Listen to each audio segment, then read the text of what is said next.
Quick interruption because this fixes all content creator problems. If you're consistently adjusting your camera, losing framing when you move, or re-recording content because you drifted out of the shot, that is a waste of time and engagement.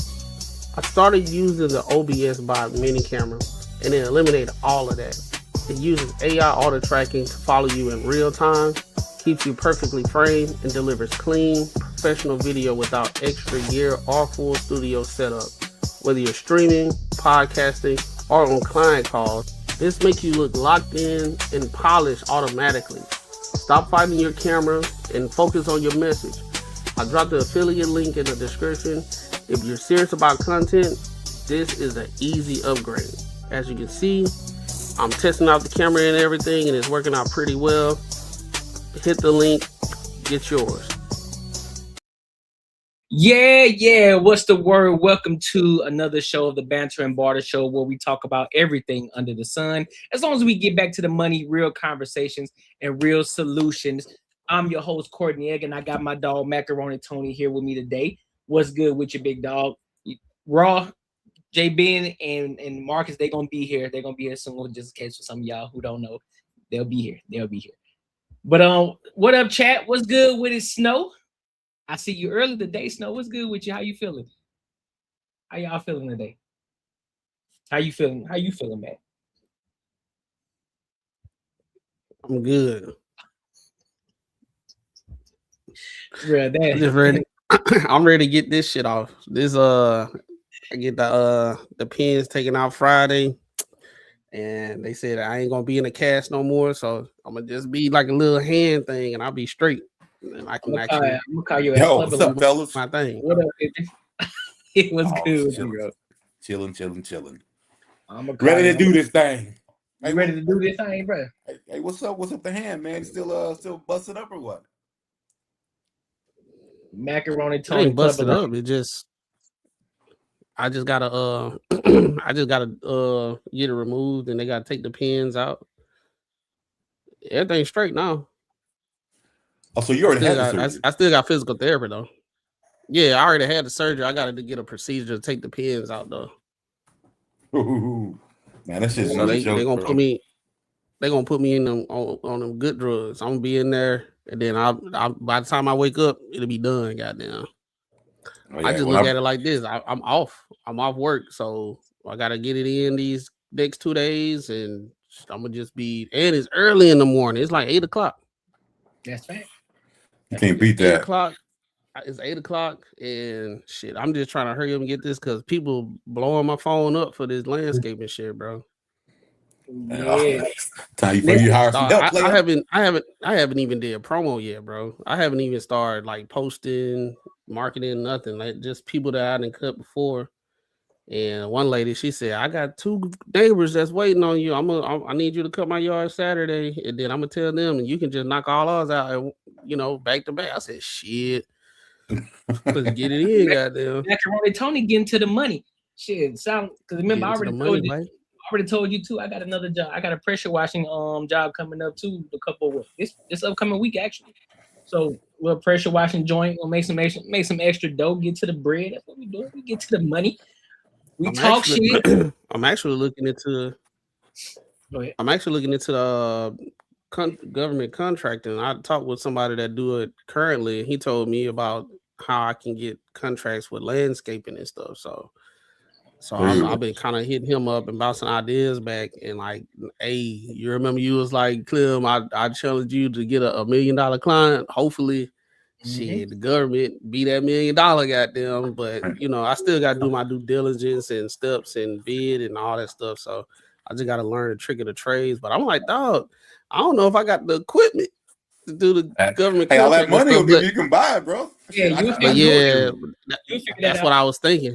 That's what I was thinking. I was like, well, I can go ahead and use whatever money to like get a truck and shit. Yeah, I know you got government contracts with schools where he go in and put like bulletproof glass in schools and shit. So like, they pay well for that. Shit, that's dope. Crazy. Well, yeah. So I'm talking about side hustles, bro. I went and bought me a plasma cutter. Oh, word? Yeah, I'm gonna test it out, build my first smoker. Like, probably gonna start waiting a couple weeks to try to figure that shit out. Hell yeah! It's call you the sausage man. You know what I'm saying? Oh, crazy. That's crazy. Call me Smoke Daddy. What else? Smell the roses. What's up? What's up, my guy AR Smitty? What's popping with y'all? Man, I appreciate y'all for joining. We ain't even started with the topic yet. We ain't talking about side hustles and businesses and everything, things that we got coming up. But we about to get into these topics soon, though. How y'all feeling? That Patreon gonna be popping soon, boy. Like, it's popping now, but it's gonna be some more information there. I can see it. Oh yeah. The Patreon gonna be jumping. But I decided not to promote it as much right now because we want to make sure that we build a strong community first. But what y'all can do is tap into the Discord, though. The Discord is in the description as well. It's in both of the profiles, in Banter and Barter and the Courtney Egger Show. So you can easily find that link there. So definitely the Discord. We got to build that community. Lotto stud. But before we get started, let me go ahead and read this super chat real quick from Smell the Roses because she came in blazing with the love. I appreciate you. Hold on. Already, I think she didn't broke the record of like who didn't super chat it off the rip. The fastest. Shit. Yeah, you right, man. Making money is me, man. 10 years, man, you gonna have matching Benzes? 10 years? Thinking more like 10 days, man. 10 days. Yo, shout out to Smell the Roses. Shout out to you, Smell the Roses, for the $5 showing love. She says, salute stars and roses. We appreciate you for showing love. We appreciate you. We do appreciate you. And let me read some of these comments before we get started. Snow says, Tony look up Kizzy Parks for government contracts. That's a good one. Kizzy Parks. Man, we're definitely gonna do that. My guy AR Smitty was good with it. Snow says Discord is where the magic happens. That's a fact. That is a fact. And Smell the Rose says, I love the good vibes. Yeah, I appreciate you. It's going to be fun tonight. So we're going to go ahead and dive into the first topic of tonight. I want to go ahead and dive into this one. So there's this woman, and she's upset because she just got divorced from her husband. Her husband got full custody of the children. And Buddy stopped paying for all of her upkeep. And so and then he got his car back that he bought for her. He took that shit back, and now she asked, and so what is it? Oh, and also the bomb dropper, she also got to pay child support.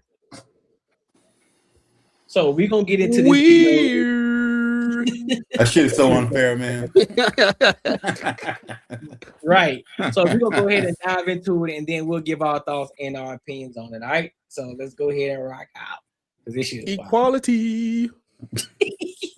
Just when I thought things couldn't get worse between my ex-husband and I, it actually did. And he showed me a level to him and a side to him that I've never, ever experienced before. So early last week, he told me that now that he is caring for the boys full time while I prepare to move, he obviously stopped the child maintenance payments to me, which is what we had agreed. I didn't want to be in receipt of anything because I didn't have the children, and that money was court ordered at the time of our divorce for our boys' activities. So their extracurricular activities, their breakfast club, after school club, tutoring, athletics, football, you name it, they do it, and that's what that money was for. So it's not a substantial amount, but it was in line with his salary at the time, and it was enough to cover those outgoings. It didn't cover their accommodation, it didn't cover their food, none of those things. So obviously, as they are no longer in my full-time care, that money was to stop. Absolutely, no questions asked. Now, he was saying that not only is that money stopped, he took the car that he had previously got for me away. Again, that's totally fine. I'm leaving the country. You don't owe me anything like that. That car was to make taking the kids from A to B easier. Totally fine. Here's the bit that threw me. He is saying that I need to pay him child maintenance. So I need to pay him child support, he said. And I was like, sorry, what exactly do you mean? He literally repeated himself and said that now that he has the boys, I have to pay him child support. Now, mind you, I have been self-employed for over a year. And you know what it's like when you're starting a business. It's not like I have the financial securities or the financial pulling power as I did while I was an EA. So I'm like, where exactly do you think I'm going to get money from to pay you? Anyway, I thought that he was going to simmer down and he was just like bluffing, or maybe he was angry. Lo and behold, I received an email this week from a mediation service saying that he has instructed them to start mediation with me. I would have to cover all of my costs, and they were inviting me to a meeting with them. I declined it because I'm not mediating over me paying you child maintenance. When I paid for our whole divorce, and anything that you paid to me has now been stopped because it was for the kids and I don't have the kids. Guys, can you explain to me, like the men of this generation? I have not heard anything like this before. My dad, who I've had to loop into it, was like, just ignore him. This is illegal. Men can't get money off women. That's literally what my dad thought. What? Hold on, that last part threw me. What is the dad said that's illegal? Sir, absolutely not. Let me tell you about some of these. Let me tell you something about these women. Some of these women, bro. They be lying, bro. They be lying. Bro. Yeah, beans and chips and beans. Yeah, right. Yeah, in it, right. She be lying, you know. They'll put like my dad. I talked to my dad and he said X, Y, and Z. Come on, bro. She lied about that part, but everything else, you know what I find interesting is when men do not go to court for their children, the women will say it's still on the man. It's your fault. You need to go to court. That's y'all problem. Y'all don't go to court, right? Okay, he done did the court shit. Now y'all don't like it. So that's that convenient shit that I was talking about. That's one thing. They say one thing, but they be looking at it how they can get shit. But they don't be looking at it in a way that like the whole aspect of how that is actually going to play out. Y'all want equality, equal rights. You want to do the same thing. Men have been going through that shit that she just described so many times, right? Men go through it, and that's one of the things where when we have conversation about relationships and all that type of stuff, men inherently kind of already know if this don't go right, I might be put in the blender, right? A lot of women don't care about that, so now she got. I guarantee she the type of chick that I'm self-employed, strong, independent, don't need no man, blah blah blah. Well, I ain't gonna say don't need a man, but she flaunt her, she said she was self-employed. Mm-hmm. Now y'all break up. You talking about you saw a side that you never seen before. Most people don't think about divorcing and don't think about paying child support and all that stuff. So you always going to see a new side when it comes to money, especially if you got to come out your pocket. So you can't be mad because he actually took the advice what a lot of women say. Y'all men, y'all don't go to court. Go to court for your children, all that stuff. He did it. Now you still mad because you be thinking about going to court. And then another thing is, even when the women say go to court so you can get custody of your child, you don't never hear them scold the women that's keeping the children away from the man. They just say go to court. He went to court. He filed his paperwork. That's what the women say. Y'all need to go get hipped on legal counsel when it comes to these type of situations. He did. He did everything how he's supposed to be. She didn't disclose how much she make and everything in that nature. So if he was awarded it, that more than likely she was making more than him. So yeah. So it's not what she got. Yeah, it's not what she got some startup job. She ain't making no money. Yeah, they actually awarded her money. Yeah, so equality is we looking at the situation. It's not about if you're a man or a woman. We're looking at the law. So he did what he did, and I'm glad he did it. And I'm glad he went through the necessary processes. I'm glad he actually took up women's advice for him to go to court and do everything the legal way.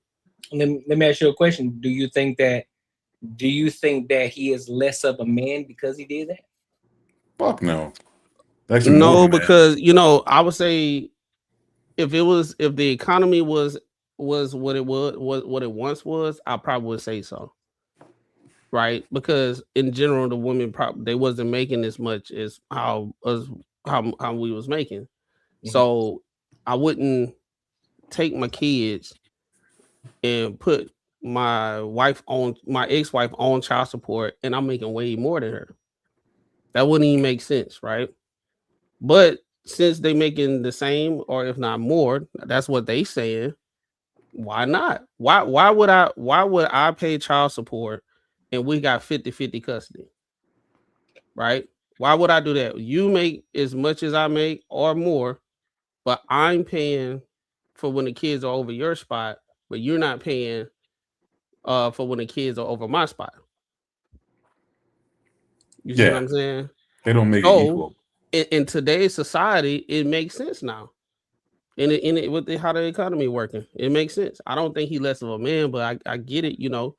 And another thing, you take women advice again. Hey, this is not the 1950s. This is not the 1970s. This is 2026. Let's keep it going all around, bro. But I 2026. I think wait, just about what she was saying. I think like if it was a different situation, I think he probably wouldn't have got child support from her. But the way she was talking, it's like she had custody of the kids first. He was paying the child support, whatever. He was paying for the stuff. Like when she had custody, I think she got wild hair up her ass and wanted to move out of the country, and that's why he's got the kids now. So then it's like, okay, cool. Now since you're gonna go out of the country, you ain't gonna never see your kids that much to do whatever. Because she said she was moving out of the country. Yeah, I mean, I guarantee when it first came out, they got the divorce. I'm pretty sure she put him through the ringer. I'm pretty sure she didn't give a fuck about the money that she was gonna get. So I would have did the same goddamn thing too. Hell yeah, I would be like, yeah. I mean, it may have been. I don't know. I wouldn't say because I think men mostly they want the best for the child. But at that point, I'm pretty sure she had no problem with him paying money at all. But now when it's her, she thinks it's unfair and it's not cool. Again, bro, you're moving out of the goddamn country away from your kids. I mean, what do you expect is going to happen here? So let me ask you one more thing, Quarter. One more thing. Another point is what in my experience when these type of conversations, you know, when people go online, right? They're not talking in general. They're giving their unsolicited experience of what they actually going through about relationships and telling the world. Majority of them not telling the whole situation. They're not telling the details. It's just bad man. He put me through child support. I never seen. She already was painting him as like a bad guy in the beginning. But yes, there's hold on. Let me ask that question because I know you about. So that's kind of going right into what question I'm going to ask you. So because we can look at this as speculation in regards to what I'm about to ask, right? Do y'all believe that she was a quarrelsome woman or an unbearable woman? Do you think that she was that type? I don't know for sure, but if you ask the question based on her going online telling her business and knowing that all mutual parties are going to watch this and it went viral and all of them are going to look at it, I guarantee that's what she is. This is your prime example. I'm not going to call her a narcissist, but this is narcissistic traits. These are one of the things in the DSM, I think 5-400 or whatever the book. One of the traits is when situations like this happen, they hurry up and go to everybody till they side and try to shame the other person before he or she can say they side of the story. So what I'm going to do is I don't like how things is working out. I'm going to go online. I'm going to tell everybody about our situation, paint you to be the bad guy, and purposely be disingenuous and don't add details of actually the holistic thing that actually was going on. I'm just going to paint it in the way that made me how I feel. And that's what it is. So, yeah, I think more than likely she was, because out of all the women that I know that probably went through some stuff and everything, and they like on some real woman stuff, nice and all that type of stuff, they don't feel the need to tell everybody their business. Actually, they feel not ashamed, or they feel like they'll feel embarrassed if they tell everybody their business of whatever negativity she got going on with them when it comes to relationship. She's not even gonna tell people unless the closest people that they are with. not the entire goddamn world. That's fair. And I think when the sap starts oozing from the tree, shit gets sticky. You know what I'm saying? And so I personally believe that the question that I asked, I think I agree with you. I think there's more to the story. I think that more men should start fighting for their relationship. And when I say they shouldn't have to fight, so to speak, right? When I say fight, I mean, instead of just pushing the kids off, I really start to dissect the situation, because I get it. It's a natural thing. It's almost like a default to say, you know what, I'm gonna give my child to the woman, to my wife or my ex-wife. I'm gonna let her deal with the kids X, Y, Z, so I can go do what I gotta do, whatever the case may be. But I think in certain instances, some men already know that they can be the better parent than the mother is, because the mother is not always the best parent. I got to be 110% honest about it. Not always saying that the father is always the best, but there are situations and times where the father is the best parent in the situation. And mind you, that doesn't necessarily mean that she's a bum or she out here fucking off, but sometimes he's just more fit and more apt to be the better parent. And the children should be with them, especially when they're at certain ages. I think around the ages of 9, anything between 9 and older, they need to be with the father. And that's what I believe. What's her name? R.S. Streets. Oh, R Streets. Yeah, R Street. Yeah, I don't think this is a tick for tat situation. This is real life. It's not like because they was able to do it, we gonna do it. It's not that. It's actually we live in a different economy currently. Like, we always talk about getting to the money. We live in a different economy currently. It's not like how it was back in the day when the dude was making majority of the money, and it would make sense for this to go the other way. The woman, she has the kid. She's the prime example. She got her own business. She probably makes more than him, right? Because I don't think courts would, if you was making less, they're gonna make you pay child support. I don't think it go like that, right? If you make, you gotta pay something. I think something. Yeah, but he's getting full custody though. Yeah.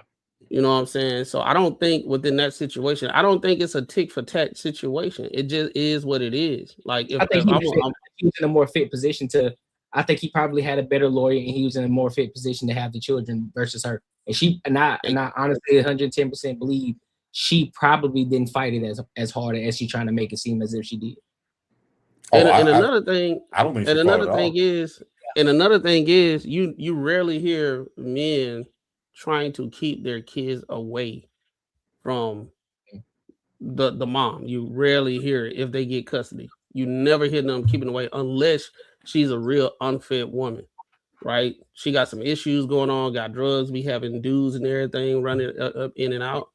You know what I'm saying? But on the other side, on the flip side, majority of times women actually, for whatever personal reason, they try to keep the kid away from the guy. Right? He ain't no crackhead, he ain't nothing. She just feels some type of way and understand this is leverage that she can have over the child. Right now, she don't have no leverage. And I think sometimes if you don't have any leverage, you feel like you're the victim because you never been in this type of situation that you have no control over. And I think that's the reason why she went online to paint it as she's being treated unfairly. But if you was to look at the situation, I guarantee if he was to come out and say, the actual situation, he can give more details of what's going on, then I think it'd be like it is not really a tick for tat situation. It's like she is being unbearable. She's being unfair. And let's be honest, it's some women out here, they be like straight up saying they don't feel like take care of their kids. Bro, from what she said, man, what I got from it is all this is her idea. Like, some people will say, hey, I think she had custody of kids. I think an opportunity came up out of another country. She talked to her dad, say, hey, I'm going to take this opportunity. Will you take the kids full time? I think he was like, okay, I'll do that. I'll take the kids full time. So it's all working out. What I can see is all working out what she wanted to happen. But she didn't think that what's going to happen is that she was going to pay like child support. She thought it was going to be like, cool, I'll give him his kids. He agreed to this. Why do I need to pay? Now she's paying like the victim. And in no situation like that does it ever happen for the man. So I think she thought it was going to be exactly, because it was probably amicable, because I'm pretty sure he wasn't fighting it. You know what I mean? Like, yeah, he'll take them. They're his kids. So I just think that she thought this was going to be a smooth transition, and now life is hitting her, and she doesn't think it's fair. Just by the way, just the way she talks, bro. Agree. Like, I think she was more in tune with the idea that I'm making my own money. I have my own business. I'm doing well. I move out the country. I'm about to go do my thing. You can keep the kids. And he like, okay. But like, what are you like? We live in two different countries, and I got the kids full time. Yeah, I can come out my pocket and do everything. But coming from where there was two incomes down to one, and you just going over there living your best life, like you ain't finna help out at all. You know what I'm saying? Like you ain't finna do nothing. I wish we did have more to the story, because I think he's doing it. I think he's doing it just because she put him on it first. I think he's like, all right, now you put me on it, and he probably wanted to be in the kid's life, probably wanted to do half or whatever, and she still put his ass on the support, because she even said he did it. Now that he has him full time, she's okay with him taking it away. But I think what it was, I think the way he did it is like, now you get to feel your medicine that you gave me. Like, I'm pretty sure you know what? Like, you know what? And I'm gonna give you a different one. It might be a situation where he didn't care about being on child support, because come on, bro, we all know that's a high probability that's gonna happen, when you split. But I do think it might be based on how she was going about the situation. He was like, okay, you wanna be like that, bet, okay. I'm not being spiteful. I was actually like trying to help, because I done heard this scenario before. Like I don't mind doing everything. I'm good, but as you can see, she putting their business out on Front Street for everybody to see. You got people that he worked with that know he was married to her. Now he got to listen to this, and I'm pretty sure this is not the first time she done talked about this. So I would say yeah, it's fair to say that we don't have the full story in regards to what our street just asked, and in regards to does he need the money? Honestly, we don't know. We don't know what their living lifestyle is. We don't know, if he's making good money or if it's just a situation. It could be a situation where, because she's about to leave the country and go somewhere else and embark on her entrepreneur adventures. So he's like, listen, if you ain't gonna be here with the kids, I'm still gonna need you to contribute something. I'm not just gonna let you go out here and just have the best life while I'm over here taking care of the kids. It could be that. Everything from that point on is just all speculation at this point, because we don't get the full context. We only get her side of the story, and we only get bits and pieces only from the things that she's telling, because all it sounds like is, oh, well, I'm doing this and he decided to put me here and do this and put me on child support. And so what it sounds like to me is that she's a bit upset at the fact that she got put on child support. And I mean, right, wrong, or indifferent, it happened regardless of the situation, but we don't got the full context. So our streets is not. I don't look at it as tick for tack, because we looking at the betterment for the kids. It's like, I think she's saying based off of, because she said she put him on child support first, right? Yeah, but just because she put him on child support, I think that it's not really. But it's not really tick for tack. Tick for tack will be like, she's still living in the States, and she's still gonna be taking care of the kids, and then he still put her on child support. No, she's leaving the state. She's not gonna be looking after the kids, and she's the mom. And he got the kids by himself. He's gonna be working. He's gonna need help and everything. So that's one income that's out of the house. And based off how she's going, it seems that she might be one of them. I don't know, but to me, I'm just assuming that she might not be the most cooperative person. I don't think it's like tick for tack. I think it's like a necessity for the kids. Yeah, right? If you're looking at it from that process, from that thing, I don't think it's just as simple. Well, she put me on child support. well, and now I got the kids, I'm about to put her on child support. I think it's just way more nuanced. But like you said, we don't have all the information. We're going based off how she's trying to frame it. But like I say, I'd rather see a sermon and hear one any day. And majority of times when people give their unsolicited version of what's going on personally in their life, and you're not like a what it is, like a celebrity and stuff like that, I take heed to believe in all the shit that you're saying, especially when you're in an emotional state and the first thing you're trying to do is trying to make him look like a bad person. But like if it was like if she was like a married person and everybody was like following her and all that type of stuff, and people was asking her like, hey, what is going on? What's your experience with being divorced and your kind of like situation? Can you give advice? That'd be different. But just going online to try to shame the guy because you feel some type of way. I be careful believing 100% of the stuff that she's saying. Like she even brought her daddy into it, talking about, oh yeah, that's illegal. Come on, how her daddy been alive long enough to understand the legal system when it comes to kids, bro? That's how you know it's all emotional. Because the shit she said is, I think any person in their right mind, I mean even half right mind, if she said, hey, I'm not gonna be around, I need to pay child support, I think most people say, yeah, you probably should. Like I don't. She was definitely looking for emotional fucking validation from some ancient people to being like, he ain't an ancient dude because he's trying to take money from you, which is just not even in no way, shape, or form is it a valid like rant. Like not even one part of it is like she's getting taken advantage of at all. Like not even close to. And another thing about it is how she's positioning the conversation of like what happened. She may feel like it's tick for tack and she's telling everybody how that was going, but yet we haven't heard what he said, so it might not even be no tick for tack. That's just how she's feeling, how she feels about it.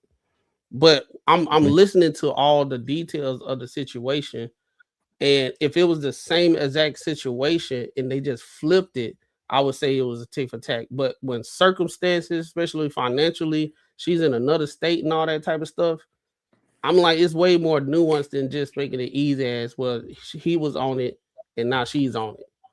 Like, it's more nuance into the situation or the reason why. Because I know damn sure if I was married to a woman, she was making more than me or the same amount, her resources is gone. I'm self-sufficient, I can pay for everything, but she got her own business outside the states and she just out of there and she just on the phone. You know what I'm saying? That's the and then I have to spend money, or she got to spend money to have the kids fly out to her temporarily to spend time with her. Like it's just a whole different economic, like financial situation setting. Here's my question though. You know what I'm saying? It's my question though. Why are you leaving the country though, in order to pursue an entrepreneurial career? Well, it's like what career or what career field do you need to embark on that entices you to leave the entire country, away from your children, away from your family, just to go embark on these endeavors? That's that shit that I'm talking about when they be purposely leaving shit out. Because then if we was to understand what she was at, what's this entrepreneurship thing that she's doing, people be like, so you left the States to do that? That's what you did. You left your kids around that for that? Like, to me, it sounds like some entertainment. It might be in the entertainment industry. I'm not saying like OnlyFans. I'm talking about like music, whatever in the entertainment, movies, videos. I don't know, music. I don't know. Yeah. So I understand there's a lot of women out there. Not all women, but there's a lot of women out there. They have the FOMO, within them. If I don't do this, then they'll feel like I missed out the opportunity to do something that's like specifically for me. You know what I'm saying? So I'm gonna do what's best for me and how I feel instead of looking at the family as a whole. I rarely hear women dropping their kids to go pursue their dream. But yeah, I rarely hear that. I bet it happens more than you think. Just dudes just don't say shit about it. I'm pretty sure it do, but I don't think on average most women will do that. I think most women like, damn, I wish I would have did this before I had kids, but I'm on a different wave right now. You know what I'm saying? I gotta do what's best for my kids. I think if a woman has money, if she has access to money, I think she would do that. I think if she doesn't and just say she is divorced, she'll hold on to the dude paying the child support and stay around. But I think women with money, like if they have some kind of way of making like, you know, big money, I think they're they don't give a shit about nothing but how they feel. Like they'll leave a kid in a minute and then be okay with giving it to dad. Be like, yeah, go ahead, you're good. That'd be the only time they do it. They would never do that shit when they like, you know, just barely making it or even above a little bit. They still gonna try to milk the dude. It's almost like a second job. They're like, yo, I got a second job that I really don't have to work. I'm taking this dude for all the money he got. You know what I mean? So like, yeah, cool. But only when they got access to money is when they do shit like this. Because I put it like this. Like, what's that girl named Tia Mowry? Mm-hmm. She literally broke up. Yeah, she literally broke up her family because this is what she said. It wasn't cheating. It wasn't this. It wasn't that. She felt like she was doing everything for everybody else. And she didn't, you know, she wasn't doing things for her. So she got to go find herself. And that's the reason why she did it. FOMO? Yep. Yeah, FOMO. So now, right, she went on a press tour. Unsolicited, right? Yep. Unsolicited. Now she went out in them streets and it ain't working out how she thought it was going to work out. Of course not. Because she was talking about what happened to the men about the old days, what happened to dating and all that stuff. That's the shit everybody be trying to tell people. Like, hey, don't come out here. You know, like my single friends, like they say, Clip, they say, Mac, bro, whatever you do, you and your wife, y'all dope. I'm pretty sure whatever problems y'all have, y'all can work it out. Y'all just gotta talk. Do not come out here. They say, do not come out here. So now she done went out there, and now she looking around. Y'all saw she had a post the other day talking about, I'm ready for love. I really want, like she's talking like as if she never had it before. You know what I'm saying? That's crazy. Right. And I think sometimes, yeah, bro, like that's crazy, you know. But and I think sometimes, I think there's this thing where people, you know, how people that was raised in a good home, but they want to be street because everybody be like roasting them, saying, "Hey, man, you got everything, you lame, bro. You ain't have to eat government cheese and shit like that, dog. You ain't cool." So they feel like they not cool. Mm-hmm. I think sometimes like the Tia Mowry situation, it was the same thing. She had everything. She had the family, good career, making good money, a good dude. She said he was a good man. She said she said he was a good man. He was a good husband and all that type of stuff. She said it wasn't him. I think she wanted to go out there, experience the worst of the men, so she can be in these conversations where these other single women talking about these bullshit ass men. I don't know. I wonder. Do y'all know anything about? He used to be an actor too, right? Oh yeah. I think her husband. Yeah, he used to be an actor. Bro, well, I mean, he still is an actor. Okay. Yeah, he's still an actor. Honestly, what I think, because you know, obviously, she got a twin sister, and they, I'm sure they're close as hell. No, they're not. Sure, huh? Tia? They not. They're not. They not. No, they not. Bro, what's her name? I think Reva. What's her name? Reva? Yeah, Reva TV. Shout out to Reva. Yeah. Shout out to Reva. She broke it all the way down, bro. Like her and her sister not cool because of because Tia be on some BS. She's married. The other one, she's married. She married a white dude. And all that stuff. Yeah. She's married and got kids and all that type of stuff.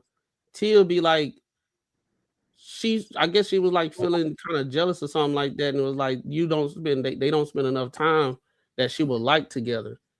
And she was like, I got kids and stuff. Like, what are you talking about? And then they always button heads because she be like overbearing and shit. I think the dude she had was like, I think that dude probably didn't like take a lot of shit.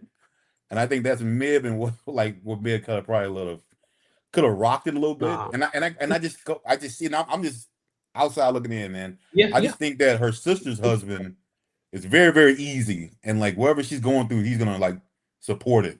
And I just don't see the same thing from the other dude. I think the dude had morals and standards, and he stood by being a man. And I think what it was, she thought what marriage was is like, hey, you listen to everything that I gotta say, and you gotta like, make me feel a certain kind of way about it. I think that's what it was. I think she wasn't getting that. And I'm gonna be honest. I'm gonna be honest with you. I think it's FOMO. I think she wanted to experience the streets, bro. I think it was a balance. I think it was a balance thing, though. In regards to the type of husband that he is and the way that he was speaking and talking about the relationship, I think it was more so he really cared. He was family first. He was a family first type of husband. It's whatever it is, I'm putting my family first, whatever situation may be. Now, dude, I don't think he was a passover, and I don't think he was a walkover type of guy, but I do believe the fact that it was a Tia Mowry thing. And in regards to what our streets was saying, I agree. I do think that, and you don't need to get a divorce in order to find yourself.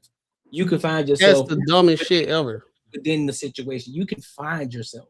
You know what I'm saying? And that's the point. That's a great point that she made, because a lot of women feel as if or believe they need to remove themselves from a relationship in order to find themselves. Like, listen, man, if you learn how to communicate properly and you learn how to talk to your husband or, your wife, whatever the case may be, and you are not talking at them, you can get what you want out of the situation. I'm not saying you're doing it to be malicious or you're trying to just get him to buy or her to buy something, but actually communicating with them, let them know, listen, I need this hiatus for a minute. I need to go take a trip over here for a weekend or so, or a week or so, in order to just get myself together, because I feel as if I've been losing myself. And then you can communicate. Hey, listen, it ain't got nothing to do with you. You are phenomenal. You're a phenomenal wife, or you're a phenomenal husband. You're doing everything you're supposed to do. It's a me situation. So I need time to go ahead and figure things out for myself and how I can be a better wife, better mom, and a better version for myself in order for me to be happy, because it's not on him to make you happy. And so this is the issue. Now she's in this whole situation talking about, now I'm ready for love. And then she was trying to convince us, talking about, oh, well, there are young guys, and we don't even know if those are real DMs that people were sending her for real. Could have been made up, talking about, oh, well, you're still young, I want to get at you. Like, sure, really? You think we really? Nah, I don't believe that. So they trying to crack. Yeah, bro, it's a whole fucked up situation. Now you fucking up the money, you worrying about your personal happiness, you fucked up an entire family, bro. Like, come on, man. It's getting so bad, bro. Like, not the women are even looking at her now like, it's you. Because it's you, because it's like you rarely hear from him, but you always have to go out and give unsolicited shit about you. Yep. And how you feeling. Like, my whole thing is, y'all women need to stop listening to y'all single friends that won't tell you the truth. I know there's some women that got some single friends that will tell you the truth. Yep. But oftentimes they get ostracized out the women group because they not saying shit that'll make them feel good. Yeah, they'll get kicked out quick. Yeah, they get kicked out. Like, my mom was one of those. And my auntie, she one of them. That's the reason why she really got only like 2 real good friends, because every time she was trying to tell her friends that were doing dumb shit, she was like, hey, you probably need to think about that. You know what I'm saying? It ain't what you think when you get on the outside. And I think women like Tia Mowry, like I said, she got that FOMO. She had the FOMO. She wanted to go out there and experience. That's what it was, because how the hell you gonna go find yourself and go right into dating that quick? And then what it was one time she started changing up how she was dressing, and she went to her son. She had them high latex like high heels on, skirt all the way up under her ass and shit, and she was looking like a goddamn stripper. And she was like, son, how I look? He was like, you need to take that off. She was like, what? This is not cute. He was like, no, if you're being embarrassing. So now she doing that. She was trying to do the hot girl shit. The same thing where Steph Curry wife. You had all the women saying, well, maybe she need to go have a whole phase. So this the 1 plus juice equal Pluto girl mouth shit. So you mean you're telling me to go out there and experience out of 10 guys, 9 that's gonna fuck over me so I can understand what I don't like? When I'm with somebody that can help me through this thing called marriage and finding myself, we can find myself together because I've been with you since high school and you know me more than anybody else in this damn world. So you leave that to go talk to other people. That shit crazy, bro. It's crazy how someone gives someone that kind of advice, man. That's fucking insane. Like I would never tell my homeboy, hey, bro, you need to go out here and smash all these women so you'll understand what you like out of a wife. Knowing me out there is not a lot of wives out there. You know what I'm saying? I'm like, you gonna get stay with the woman that you. I didn't have a conversation with my homeboy that was married and was thinking about divorce. And I had to hold him accountable about some things. And at the same time, I said, you got to learn how to communicate. And then we had a long talk, bro. And that shit, I ain't gonna say I saved his marriage, but I think I put some things in his ear for him to like understand. You know what I'm saying? And then after he did that, he took some of my advice. He probably talked to a couple other people, and everything good. I ain't say, hey man, leave that girl. She keeping you behind, bro. Go out here and experience. Go smash these chicks out here, bro. See that's the advice all women give their friends. Like, yeah, you can do better. You can do better. If you're not happy, you can do better than that. You can do better. Follow your feelings is what you gotta do. It's like all the ain't shit men that they talk about on a day-to-day basis don't exist no more once they tell them to go out there and experience men. Like it's crazy, right? They talk shit about ain't no real men like that no more. But at the same time, I'm about to go tell you to go fuck with all them ain't real men. But the thing is, bro, I just don't get it, man. Like I choose certain people that I would take advice from, and I just gotta look at the bigger picture. And I can't. I guarantee you, I know most of those girls who get that kind of advice, if they are married, their dude, they run all over this motherfucker. They do what the fuck they want to do. It is what it is. Or either they're single as hell and they keep looking for another dude, and they give you this type of advice. But if you have a woman that they have a successful relationship, successful life, you will not take advice from her. Like, you won't take the advice that, hey, you probably just need to chill out and y'all need to talk about it. Even they do say therapy. Cool, say therapy. I know some women's go to, but like those are not the ones that giving that advice that go out there and on your whole face. Those chicks, they ain't the ones that doing that. I just don't understand how they take advice from these kind of people. I think at the end of the day, all of it is a financial decision at the end of the day. That's what I think. It's all financial decision. It's all a financial, because it can either lead you to your demise or it can lead you to the ultimate world. You can lead to a great happy relationship, wealthy, fulfillful relationship, or it can just lead you to your demise, like we just seen in this other topic.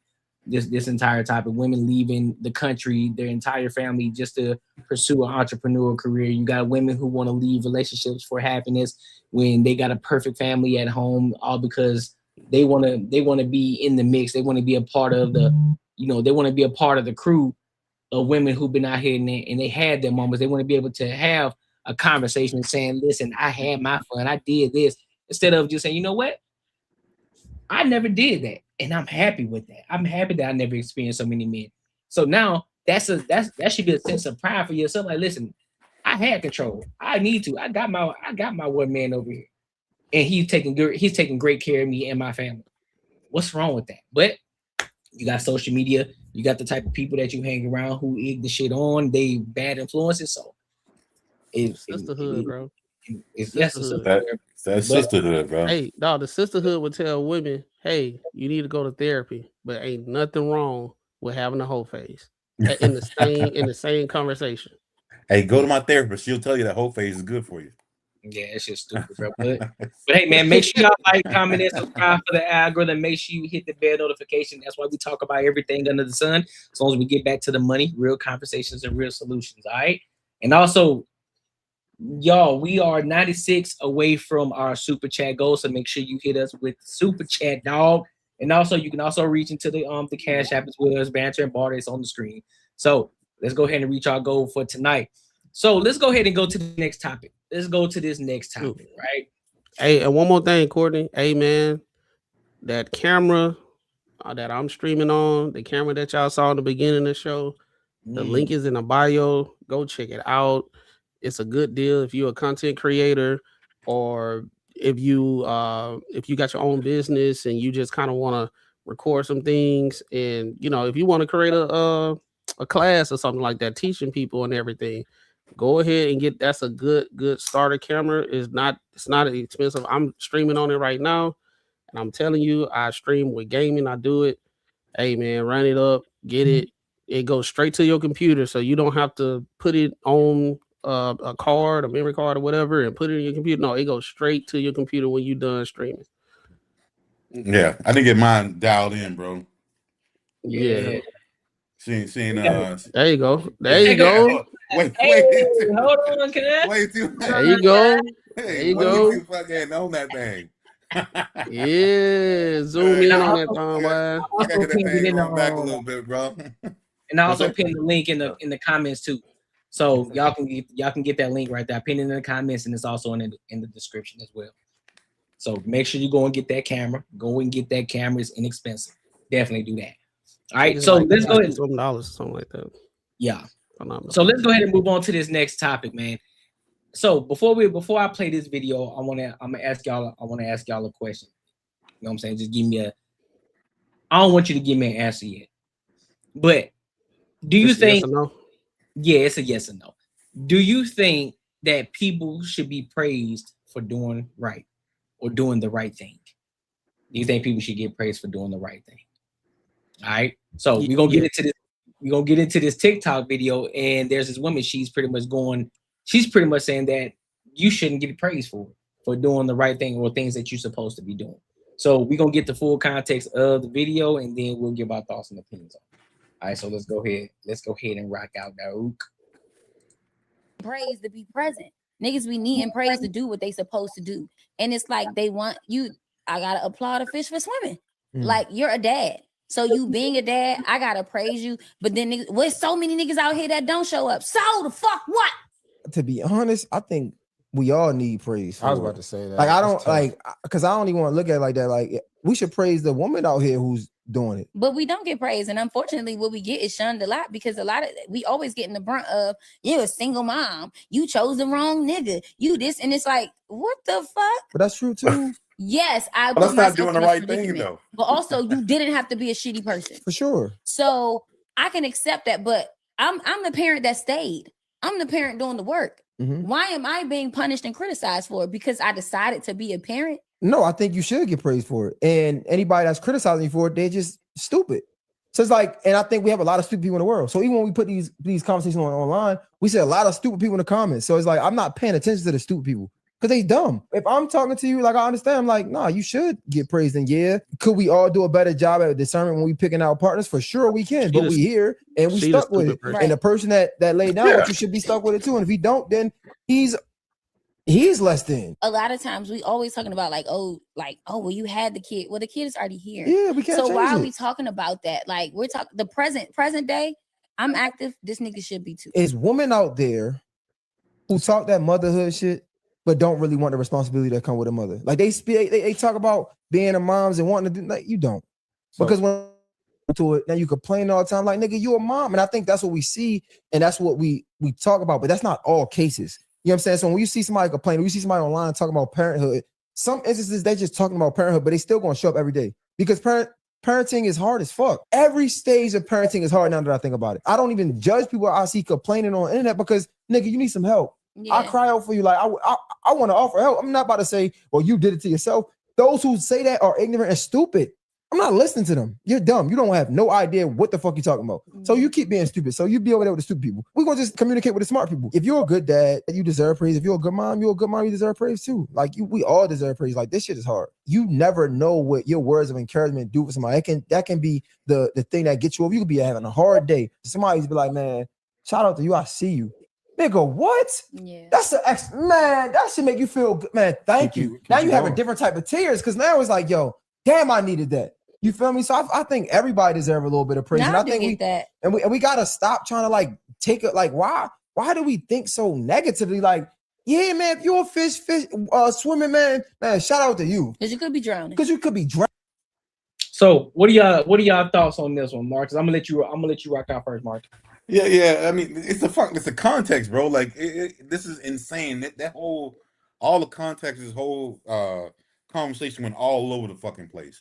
She was talking about, you don't need to get praise if you're a single dad and you're doing this. If you're a single dad and you just like bitching about taking care of your kid and you really ain't you just feeding the motherfucker. You really ain't doing shit. You just there. Like, you don't need praise for that. But if you're going out, you doing stuff like fathers do. And I'm not saying it has to be like something crazy, but yeah, I think you do need to get some praise because that shit doesn't happen a lot. And like for women, hey, if same thing, if you're a single mother and you doing it on your own and you're not sitting there like, and the dad could be in the life, but you choosing not to be, I don't think you need to be praised.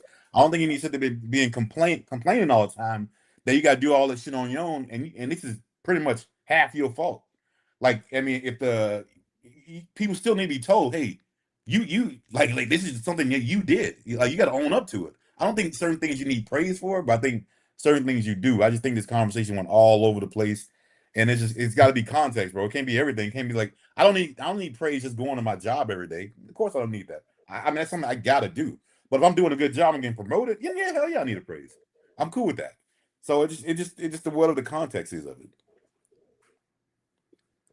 What you got, Matt? I think people do deserve to have praise. I do something. I call the people that's close to me or people that I got their number and everything. I do a routine checkup on everybody and say, hey man, proud of you. I see what you're doing. I see your posts and everything. Just want to let you know I'm proud of you and all that stuff. Are you good? I do the check-in because I know us as men, we don't never get that for real, right? And I think that's one of the things where she it's a crab in the barrel mindset that she has. You can tell, and I've been in this situation before. You can tell when women are regurgitating things from other unhappy women versus when they talking to a guy, not all men, but a guy that got like that a level of maturity. And it's like, let me put this into perspective because you saw how she started looking at it from a different perspective and she calmed down because she wasn't thinking about it like that.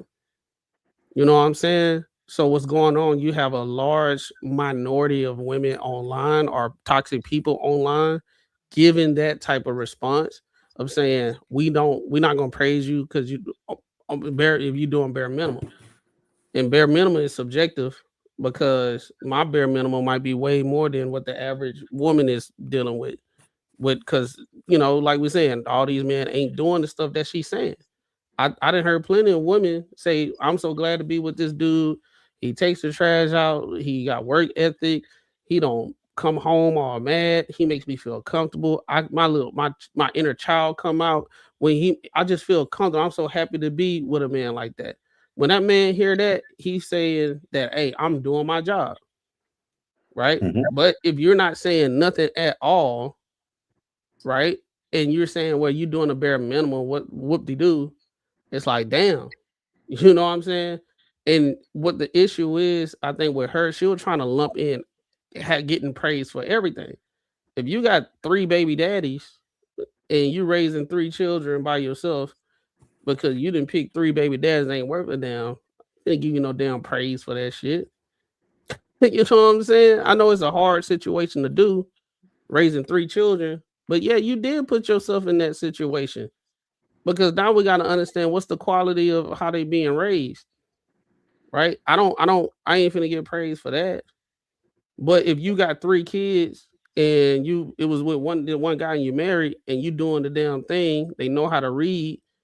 They get the practice on time every time. They outstanding students. Your husband, he's happy with you, and that's something to be praised about. Because I guarantee there's nothing like somebody watching you from afar and you busy, and thinking like, man, I just feel like I can't win. And somebody like, dog, you doing a good job, bro. Let me show you this long laundry list of the shit you've been doing. And I see it and I'm proud of you. That makes you be like, okay, I'm doing this for a reason. I have a purpose. So that whole getting praised for doing bare minimum just because you're a dad, you know how many, but from what a lot of women are saying, it ain't a lot of dudes that's doing that. Why you just can't be happy that you got a guy that's doing it? Yeah, I'm glad because I got a wife. My wife, I don't have much to complain about her because she's not doing none of the shit that a lot of dudes be talking about these women be out here doing. So I praise my wife when she's acting like a goddamn wife. So she'll know that I'm seeing I appreciate everything that you're doing as a wife. And it makes her feel good. Why not? If I was around here and she's being a wife and she's doing what she's supposed to do, and I look at her, you doing bare minimum, how would you think that would make her feel? Why even do this anymore? If you're looking at it like that. Yeah, and I just look at it also from even when it comes to the guys, right? The guys who out here just getting multiple baby mamas.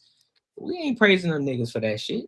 It's like, hey, bro, my nigga, you got 3-4 baby mamas, nigga. I'm not praising you for that, nigga. You learn some discipline. You out here just fucking all these women. Nah, G. I'm not giving you praise for that. Do what you're supposed to do. Take care of your responsibility. I'm not gonna praise you for that shit.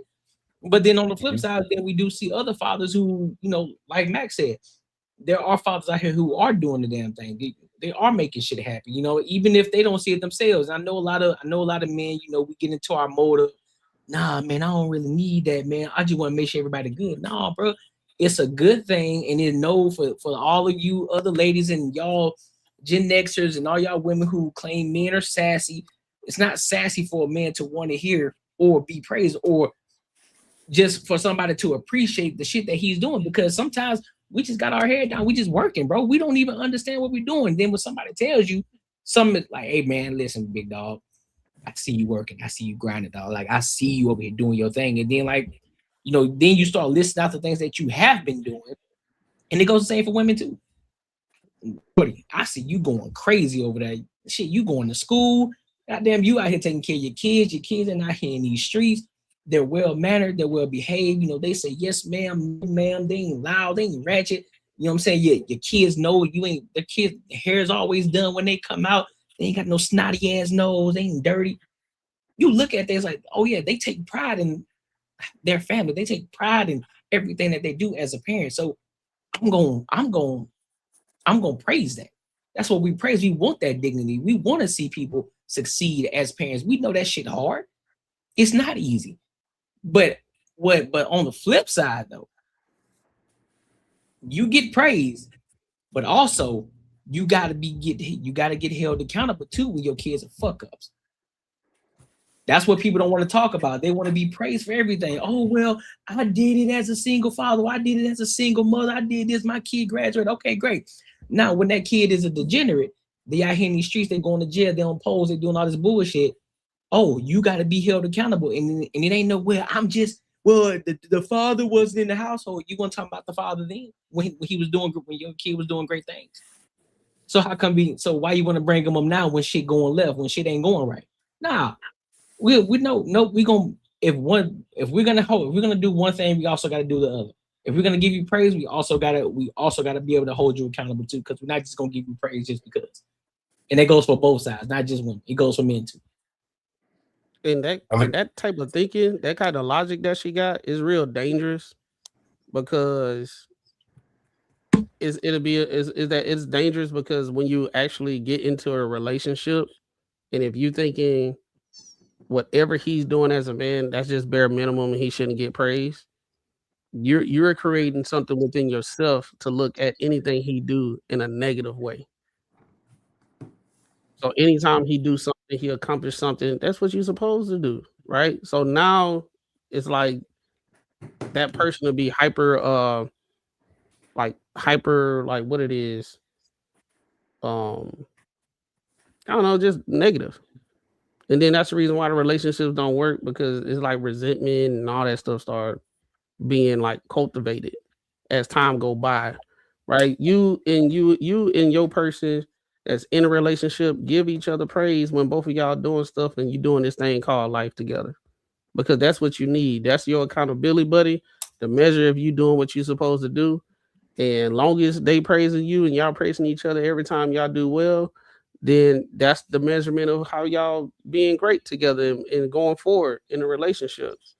If you have this thing where you always bringing up barriers, like saying you're doing the bare minimum, why you need to get praised, that's just going to raise issues in a relationship, and it's going to be hard for y'all to progress or lift as you climb. How can I lift as we climb if I'm seeing you need that lift up, that praise, and I'm like, you just need to stay right there because you just doing the bare minimum?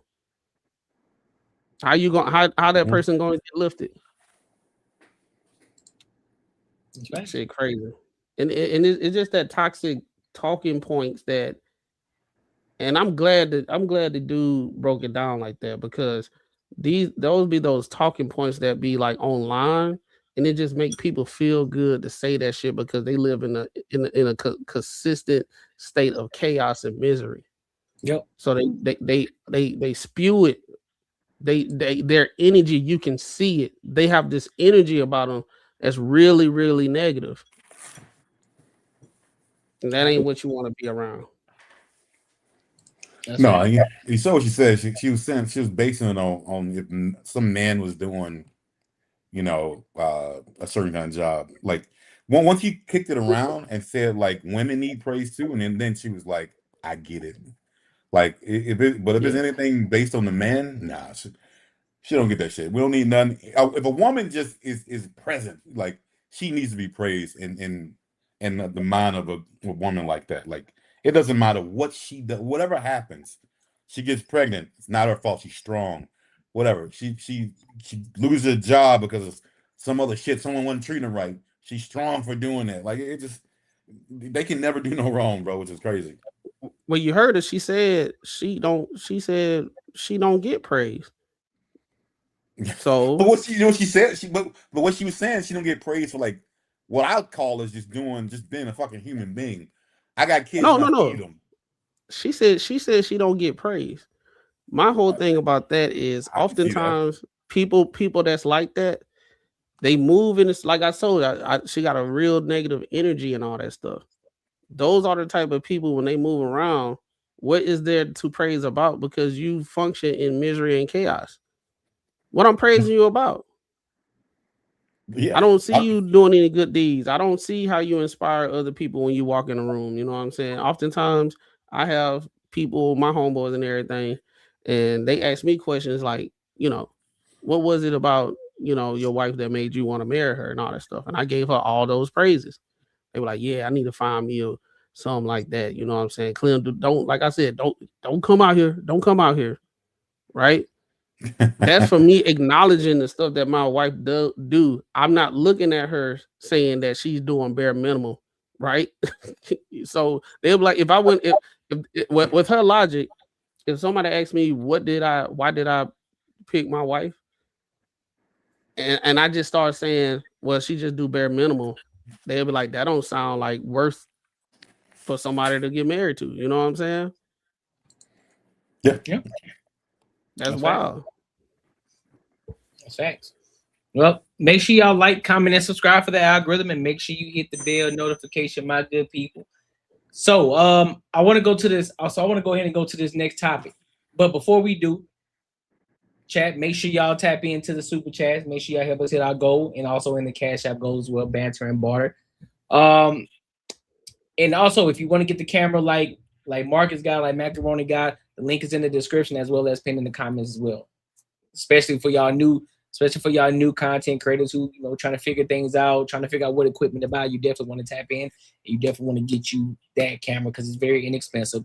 You don't got to break a lot of bread in order for you to have a quality camera. So definitely want to tap into that. All right. So let's go ahead and go to this next topic. Let's get to the main topic. Let's talk about Dwight Howard and Amy Luciani.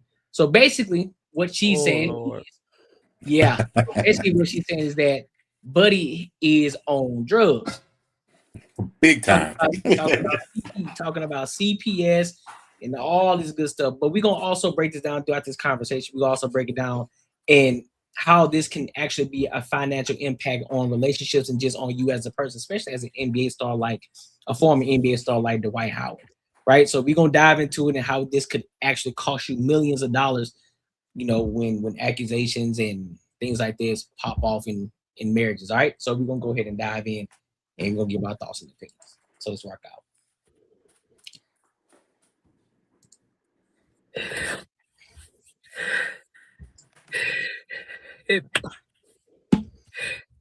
To know me, you know, I am so prideful and so private. It hurt me so bad to have to even protect myself in this type of way. But my marriage has landed me in a very dangerous position. My stepdaughter was just taken by CPS because of her father.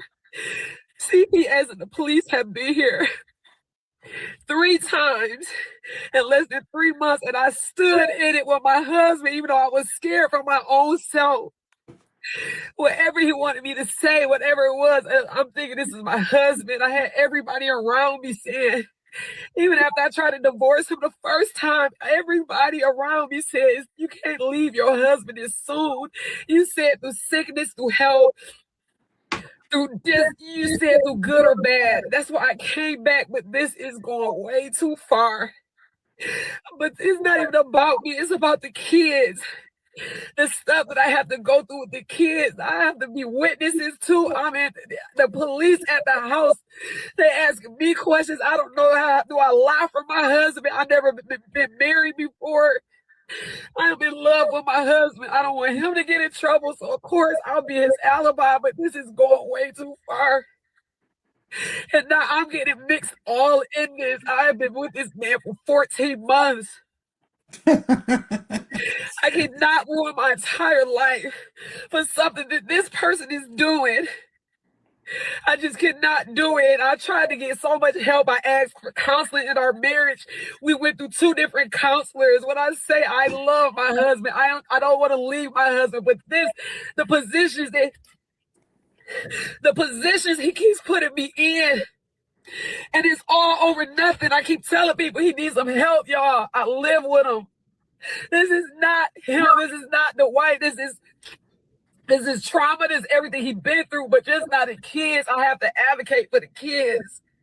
And I can't go down for what he's doing. So they took our daughter. And I'm just sitting there like, do I speak up? Do I be quiet? What do I do? But I caught this man. I caught this man forcing our 12-year-old son to cover for him, his son, to cover for him. He had him lying. I recorded it. He was coaching our son to lie on me, and I had to record it. And it's this shit. I try to tell everybody he needs some help, and ain't nobody want to fucking listen because he got the money. I kept saying, whatever, y'all don't understand. I live with him. He needs some help. And this is it. This is what I'm fucking losing my fucking marriage to. This shit right here. I told everybody, y'all gotta help him. He is spiraling. I'm in here with him. I'm trying to love him through it. I was gonna run out the door. I was gonna leave him. But everybody told me, don't leave him. He's struggling. I stayed, but not this year. We got the police involved. CPS, you're lying on me. You making up alibis. You got our son, my stepson, lying. And thank God I recorded it. And he innocent in this, but you said just to protect yourself, you would take anybody out, including me, and I can't let you do it no more. I don't want to share the dirty secrets. I don't want to go out like how everybody else did this man. But I got to protect myself now. I'm uncomfortable. Now, I don't know what is going to, I don't know. I'm uncomfortable. This man has the money. This man controls it all. And it's not about no money. I've been with this man for 14, 15 months. I never asked him for $1, nothing. I'm not on the credit cards. I just love him for him. But this shit is going too fucking far. And I'm so embarrassed.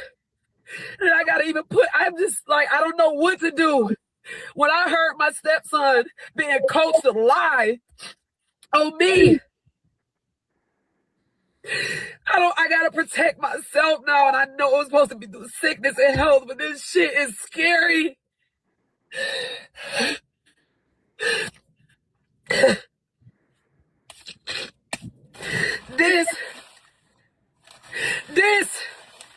This is why I'm losing my fucking marriage. Because the money, y'all didn't want to help him. Our other top story tonight, huge twist in the case against Sharon Moore.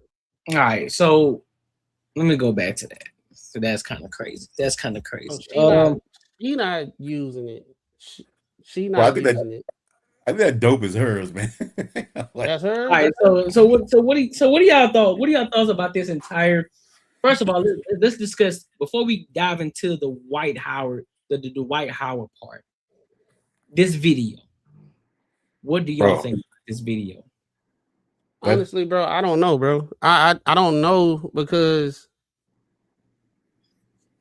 I'm looking at it. It might be a situation where she probably is covering up for him and all that type of stuff, and she didn't met her feel.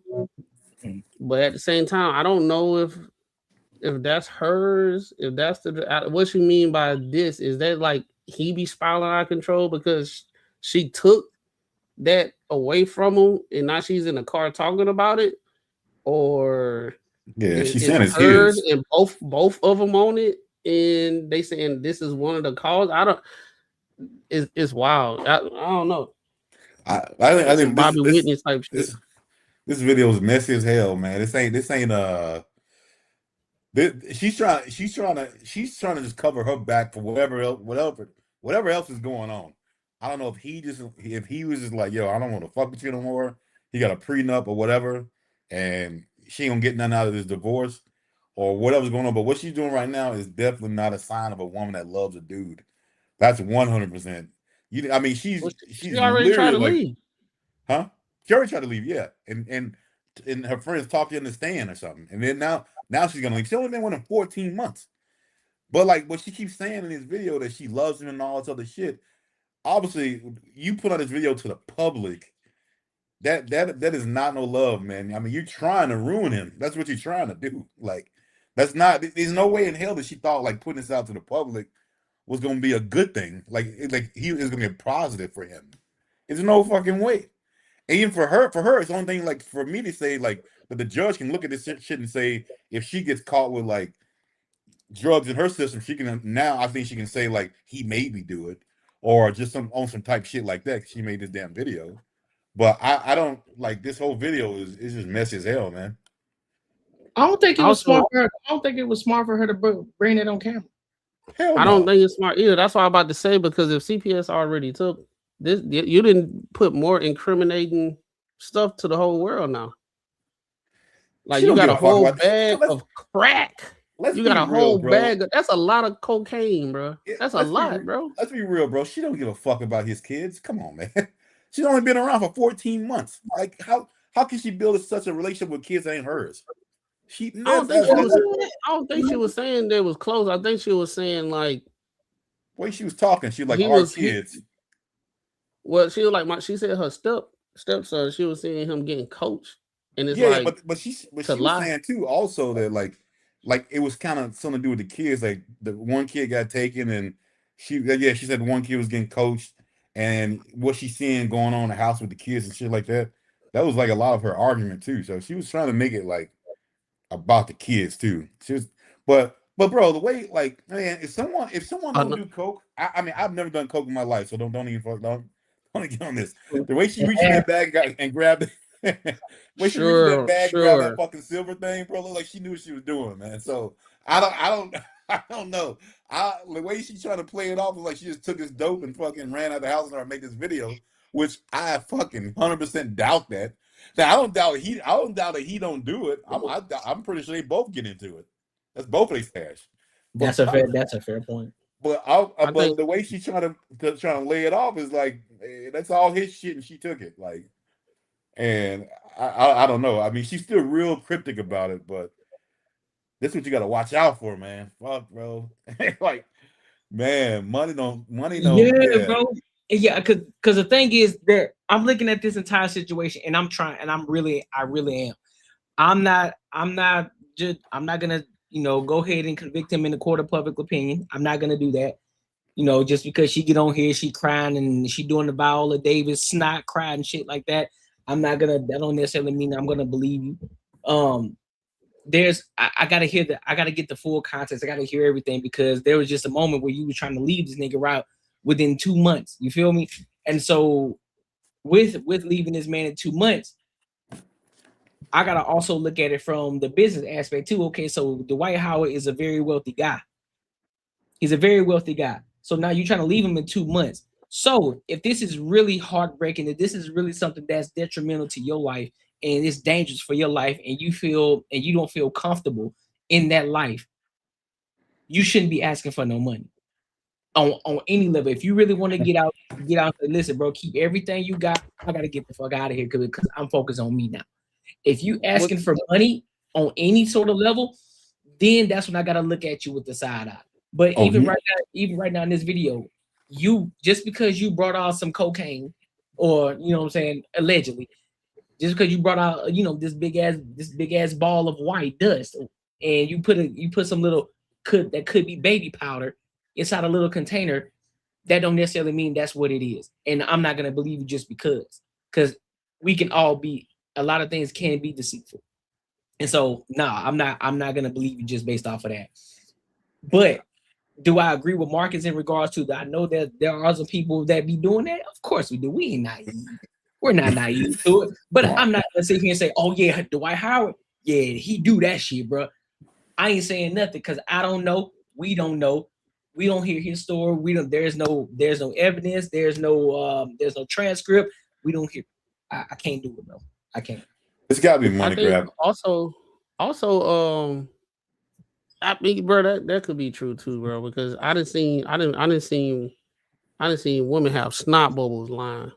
Yeah, just lying, and especially you trying to get some money. But I don't know if that's this situation, because I'm trying to be fair, because she said she tried to leave. All her friends were telling her not to, and it reminded me about that episode with Martin. Y'all remember it was Martin and Pam got the rich friend? Yeah. And he was on some bullshit, but everybody else was like, hey, we still trying to benefit from it. Hey, just kick it with on that boat. Yeah. I think her friends probably was enabling her, you know what I'm saying? And she was like, she was about to get the money then. But I don't know. Was she asking for money the first time? I don't think she's married long enough. Well, I don't even think. I mean, it don't matter. I mean, I just want to see if she asked for money. If she didn't ask and she was just trying to divorce, I think she was trying to get the hell up out of there, bro.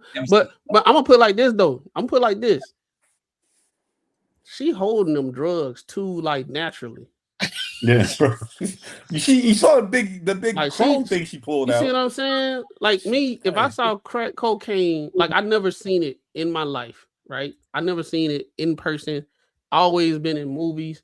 I done seen documentaries and stuff. Bro, if it was a bag of cocaine right in front of me, bro, I think my heart would jump out my damn chest. And damn sure ain't finna, bro. I'm damn sure not finna touch it and then snot nose and I'm cleaning my nose and everything. I know she didn't sniff that. I think she was trying, bro. She probably was trying to on a low skip that. So apparently she didn't want anything. So she said she don't want half of that. So that changed the conversation. She might be in some shit, bro. I mean, she's some shit. She might be in some shit. Can we have a real conversation, man? Get a real thing, man. A lot of women are really, really impressionable. Like you can damn near make them do anything.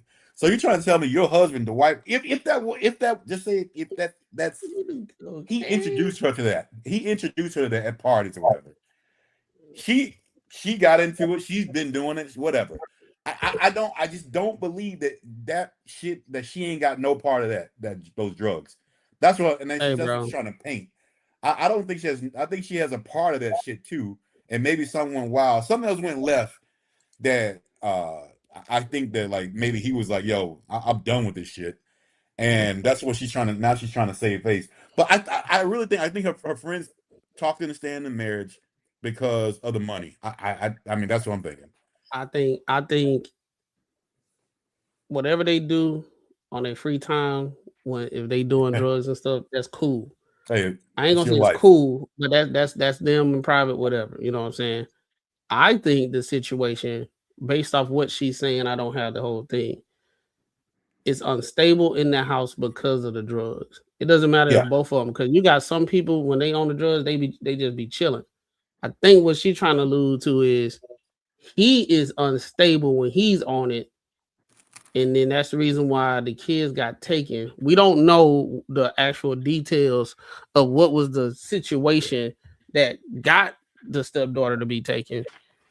But this overall looked bad. But if she wasn't asking for no money the first time she was trying to dip, that changes things, because I think the friends were like, "Oh no, stay there. Because we, you know what I'm saying?" And she probably was like, you know what?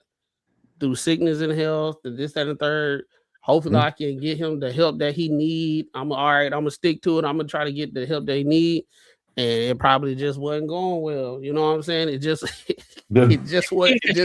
She the one told him. She the one told who wanted him to sign a prenuptial agreement.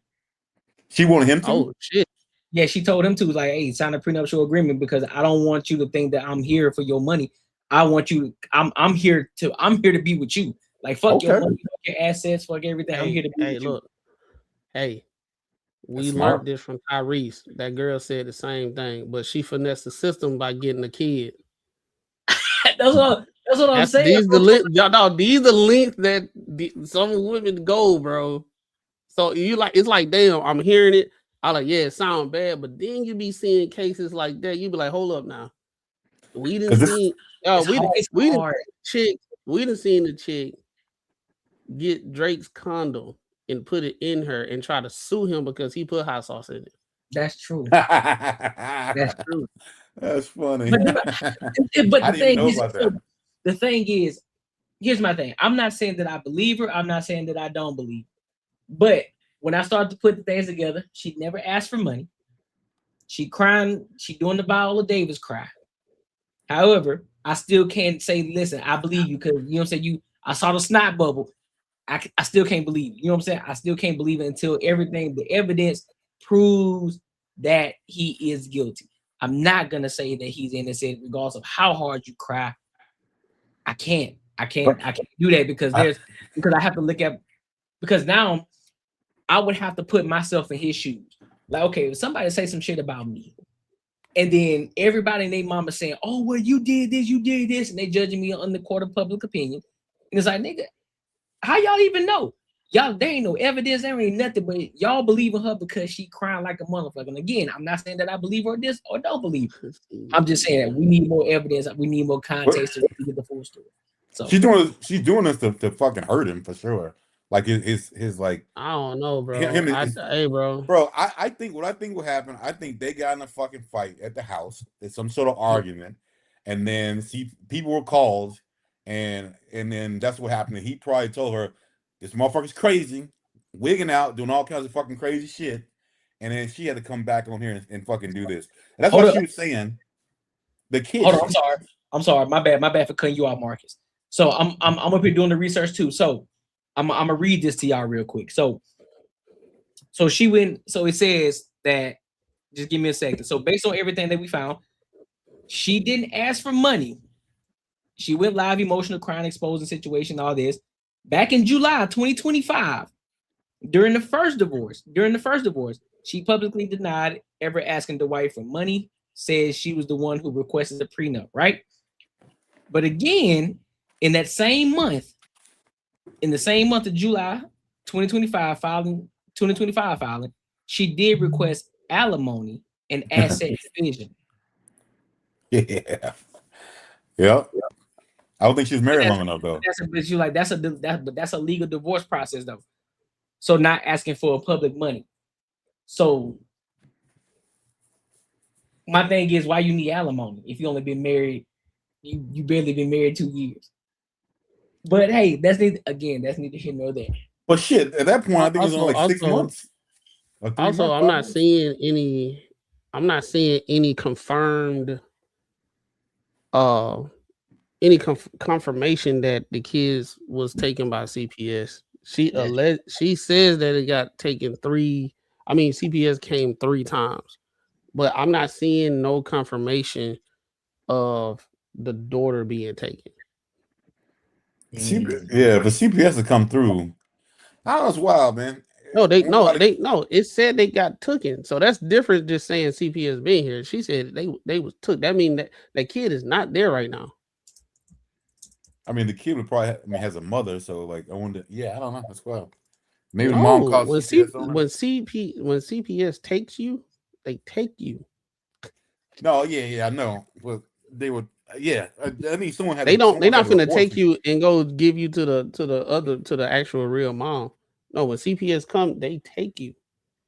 Well, because if it was a situation where they was removing, the cops would have been involved to remove the child from inhabitable situation, and they would go to the actual real mom. But if CPS is there, maybe the real mom is not accessible for the whole reason why he got full custody in the first place. So March 7th, CPS left with Dwight's 6-year-old daughter. So it's confirmed. Yeah, March 7th. They left with his 6-year-old daughter. Well, there you go, bro. She might be telling the truth, bro. I don't think I think she's leaving her part out. I think she's telling the truth about CPS came to the kid, but I'm pretty sure. But hold up though. This was only on her account though. Yeah, that's on her account. So it's not public or saying that it did. So this is basically just what's coming out of her mouth. I just read something where the son said something. Yeah, there was something. The son said something. I saw the son said, he said, my dad crazy, my mom crazy, all of us crazy, I'm crazy. He said that. So he definitely didn't have his back. It's just a toxic household. That's what it sounds like to me. I think that's what it is, and it might be a toxic household because if you with this dude for 14 months, you must have been cool with that shit he was doing. Like he ain't just out of nowhere to start doing that shit. You was cool with it. While y'all was dating, you probably saw it before he actually married you. Because she'll say, I've been married. She said she's been married with him for 15 months. But they not saying how long they been kicking. She left that out. True. And I'm trying to tell you, bro, how fast she grabbing that cocaine, bro.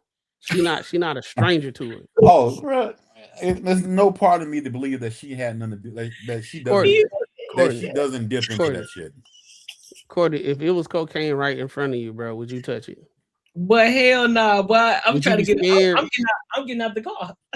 You know how many times she touched that shit in the video, bro? And then Slick put and sniffed it in her nose, bro. She acting like she acting like she. No, I'm just joking. I'm joking. But no, I'm serious about grabbing the drugs though. But it's like she grabbed the little one-hitter thing, whatever. It look like it got the Eddie Kane going on to me. It give me Eddie Kane vibes right now, bro. Dang. What do you mean by that?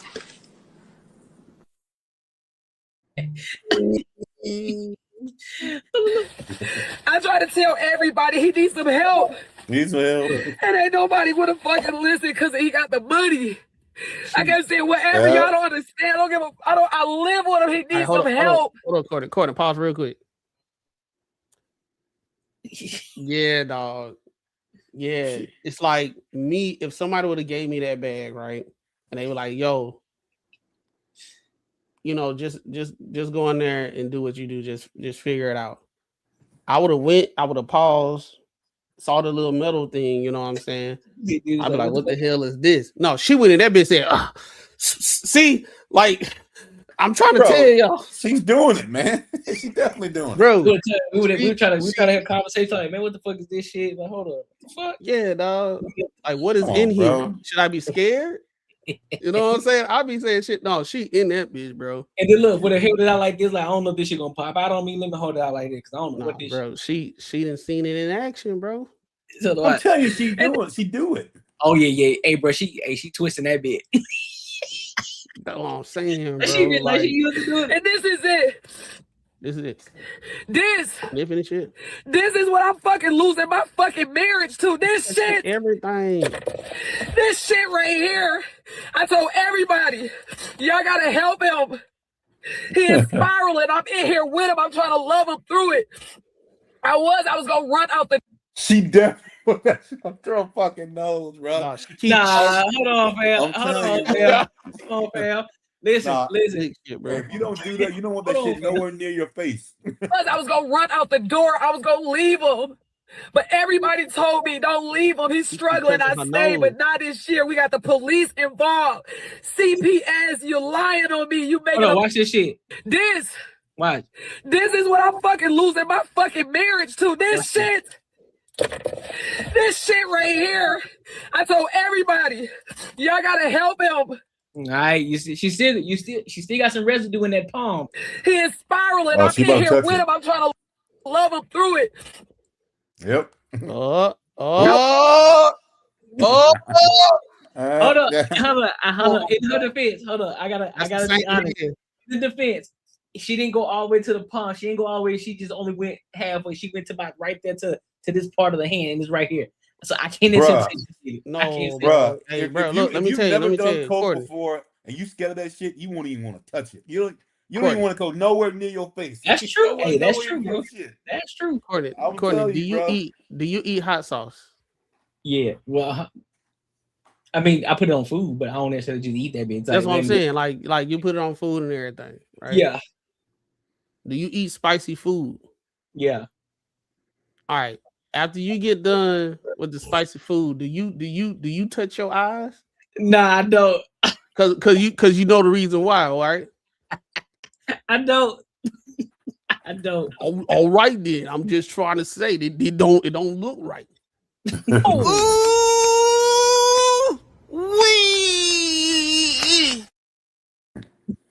That's right, bro. Bull City, dog. That's what I'm saying. I had caught that first, bro. She tooted the hell out of that bitch. She said, I'm trying to tell y'all that my marriage on the line. That's why I know so red. What up, Raw? What's good with your late ass? If she would have been like, what's good with you, fam? Yeah, there ain't nothing to it. If she did that, then that'd been wild. Get to the money. Look, we got matter of fact, we might have to replay this shit for Raw, bro, because he, you know, you haven't seen it, huh? I was listening while I was driving and shit, so he might be like, he might have a good perspective, dog. Do you think she got that residue right? You can see the residue on the face right there. See, that's what I'm saying, bro. That's what I'm saying. I was gonna run out the door. That bit on that shit on her. That shit on the top lip, ain't it? Yeah, give me some powder. She was sniffing before she made that video.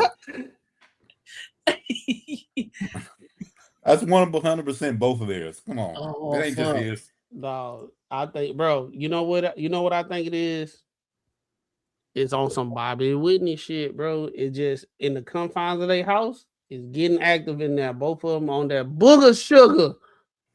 I guarantee you, bro. I guarantee she went wild as fuck. Something happened. CPS would call, police would call or something. She's trying to cover her ass. The wife was probably like, tell him the truth. Tell the kid. Tell him the truth what she did. And she's like, no, I'm stopping that shit. I'm telling you. I'm pretty sure she went buck wild. She did something. Wrong with you think? You remember? Hold on, Cordy. You remember what I said earlier, where you have people they go use the court of public opinion, they go to them first, so they image can be clean because they telling their version of the stuff. Because she might have been wilding too on that booger sugar, and Dwight was telling his son whatever he was saying, and she took that and was like, "Oh, he trying to coerce the son to say some shit about me." But you actually, sure cause bro, I don't know no drug people that do drugs and they just like all the way there when they high and they remember every goddamn thing. No, they fucking act like crackheads. Yeah. Rob, what you think about the situation, bro? So want to get high?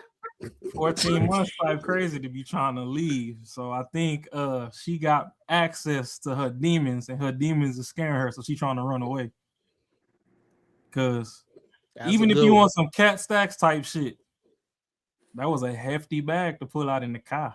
Boy, what? But before she even upped the bag, before she even upped the little bag, she upped the vial. That's true. She had the little travel size shooter pack on her first.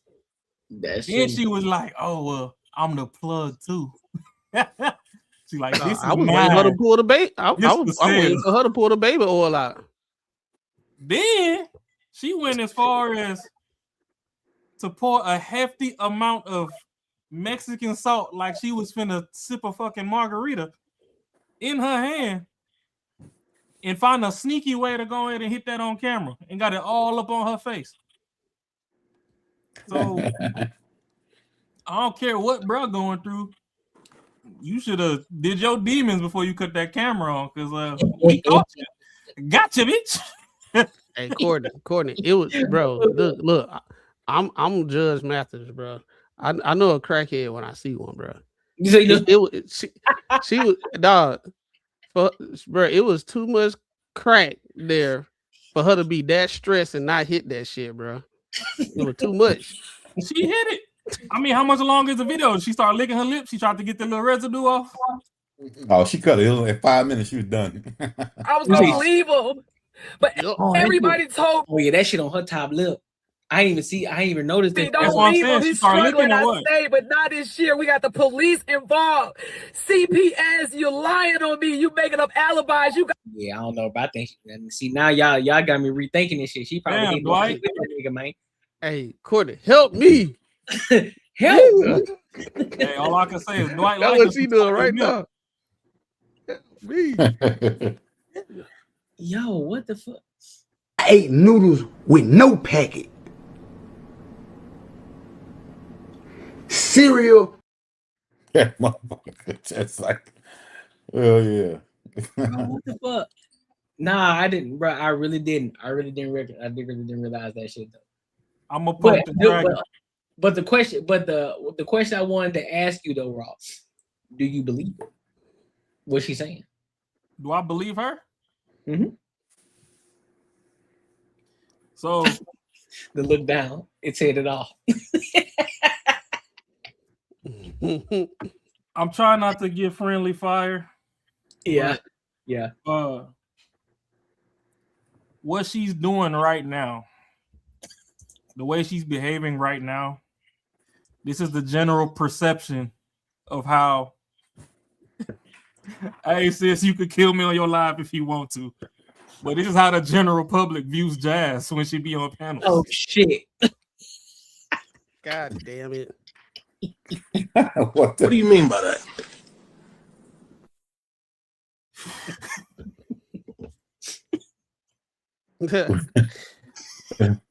Hey, Jazz crazy ass gonna come after you. Hey man, shit, sis gonna know it's all love. It's all for the love of the game. We here for it. I'm a creator too. Go ahead and do your big one. But do I believe her? To a varying degree, I think there's pockets of truth in her story, but I don't believe the overall story. Like, okay, if you want to run because he hit that powder and he start three-peating the pussy all night and them lips are swollen and all that, yeah, but you a little too confident with two separate specimens. It looked like you done broke into the evidence room at the police station and just started going crazy. You got a vial over. That's like an alcoholic talking about I'm trying to give up drinking, but he pull a flask out the coat and then he got the bottle up next to his leg too, and like, yeah, so I'm gonna take a swig of this one, but I'm just trying to give it the fuck up. Like, I think I'll do a wraparound. We'll wrap around. Yeah, I don't know, because that shit still wrapped on her face. So I think maybe she probably did jump in over her head, thinking shit was sweet. Yeah, liking him for him. And then I think she got a little too much access. It's like somebody that won the lottery and they had a bucket list of shit that they wanted to do. And then they start going too crazy with trying to check shit off the list. Like everybody trying to check shit off in 2-3 weeks instead of letting it rock for a little bit. Yeah. So it's like, oh shit, I always wanted to try some powder. Oh, my man got money, we cool. Now she done got next to a duffel bag shipment worth of this shit. And she's scared of her reflection in the mirror. So she really running from herself. It ain't really Dwight. But she just using him as a scapegoat. And then if CPS really did come and take the kids and stuff, that's kind of sad for the kids, because I don't believe, I'll say 90%, and I mean, I might be exaggerating on, but I'll say 90% of kids that go to CPS, to me, I believe they'd just be better off with their family than, because to a varying degree, your family's still gonna love you better than a stranger would, even if your family got hate in their heart. Them strangers be putting them through there, and I mean, yeah, folks still crying about these Epstein files, but shit, you don't want to see them CPS files or foster care system and all that. Like a lot of them people, damn near adopting kids and shit and pimping them. But we ain't gonna go that far. Let me ask y'all this though. Do y'all think if she actually does go through, with the whole divorce situation, do you think that she's gonna ask for money, or she's just gonna say, "Listen, let's just get the divorce over with and we gonna leave"? Fam, she got a sandwich bag of powder. She definitely asked for money. She asking for money. She done seen too much. She need money to supply. The real. She got them peanut butter jugs sitting upright. Ain't a droop on them. She gonna ask for money. No jelly. No jelly. Murk. Oatmeal, no sugar, nothing. Murk. Powder murk. That was a lot of powder. Yeah. So this is Cat Stacks. This is Cat Stacks level of exposing. Oh shit, but we ain't heard that name is so goddamn long. Cat Stacks. She was the original, bro. Shit. She was the original. She took Superhead Blueprint and just went ape shit. And now you got damn, what's that girl that was on Drewski shit? Fuck. What's that? Nah, I be watching Drewski Could Have Been Love. That should be hilarious. But he had fuck Christina Powell. She the one doing it now. Yeah. She done took who that is? Took over for Cat Stacks. Who that is? That little Mexican chick. Well, I don't know if she Mexican. I'm gonna just say Spanish. You talking about that chick talking about she a baddie and shit? The Spanish chick that got Lil Meech hemmed up. Fucking with Lil Meech, and she done been with a couple people. Oh, I know who you talking about now. Yeah. Are you talking about the chick who went on the podcast? She said about she'll fuck this whole place. So you like do that shit if you want to. See what happens. Is you talking about her? She probably did that too. She got tattoos and shit? Yeah, she got hella tattoos. She looked like a damn skinny chola. I think that was Adam 22 shit. I think that was No Jumper she did that shit on. Let me see. But yeah, Drewski be putting the show together, boy. I see you got Charleston White coming on that motherfucker, so I'm definitely finna tap into that motherfucker. Nah, bro, that whole thing, bro. I think the whole house on some crazy shit, and she was cool with it until it started getting out of control, bro. When CPS came, she was like, "Oh, I'm going to jail." Hell no. She going right now. We can visually weigh that bag and know that that's more than fucking any ounce of marijuana that's legal. That is so stupid that she put that shit online. That is a sandwich bag. She had to be on drugs to think that was a good idea to go on that big of a platform to talk about one of the biggest NBA players and talk about him and have a whole bag of booger sugar.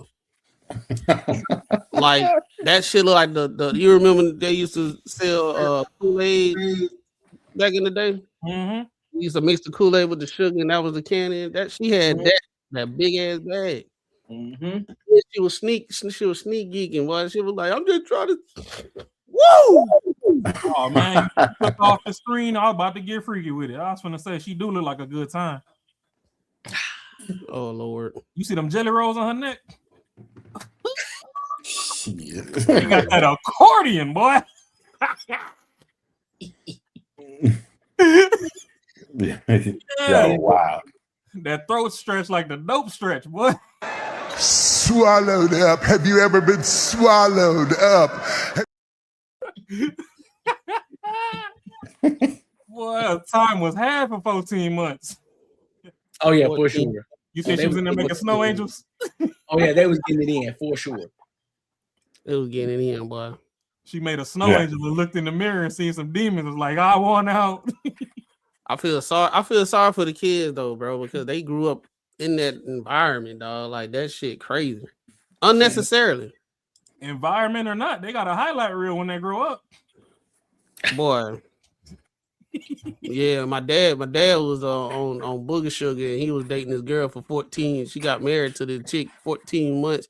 CPS took my sister, and the stepmom went viral with a whole bag of cocaine.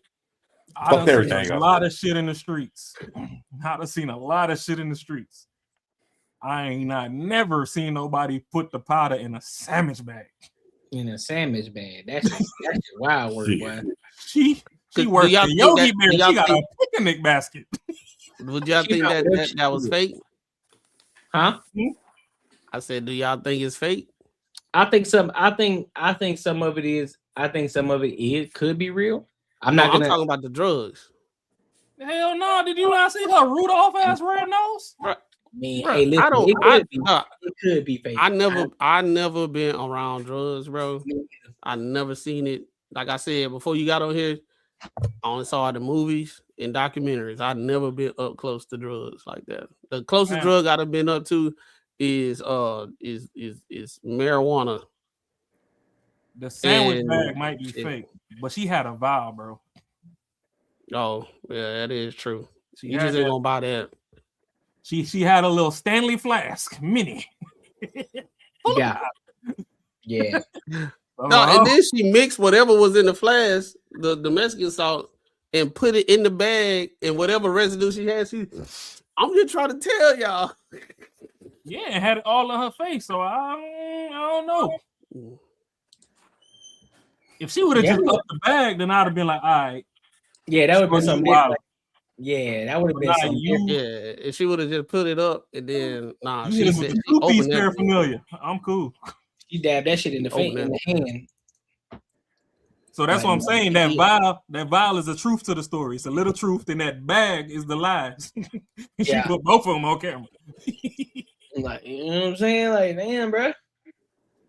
So but then again, she messing with a rich dude. She said she ain't want no money or nothing. So in this day and age, a shorty that don't want no money, you want access to something. That's like who was that? Young Miami that was over there with Diddy. Yeah. Like, I don't think you're trying to walk out of there with nothing, bro. Because I'm not gonna hold you. Yeah, your friends telling you, hey, you need to stay, of course, probably for their own reasons. Like, oh, you got a rich husband, you know what I'm saying? Now we get some access because we're attached to you. But if it really, and again, it's hard. I'm not gonna sit here and say that she's lying, but at the same time, I'm not gonna say that she's telling the truth. We're talking about Dwight Howard, a man with a lot of money, man with a lot of assets.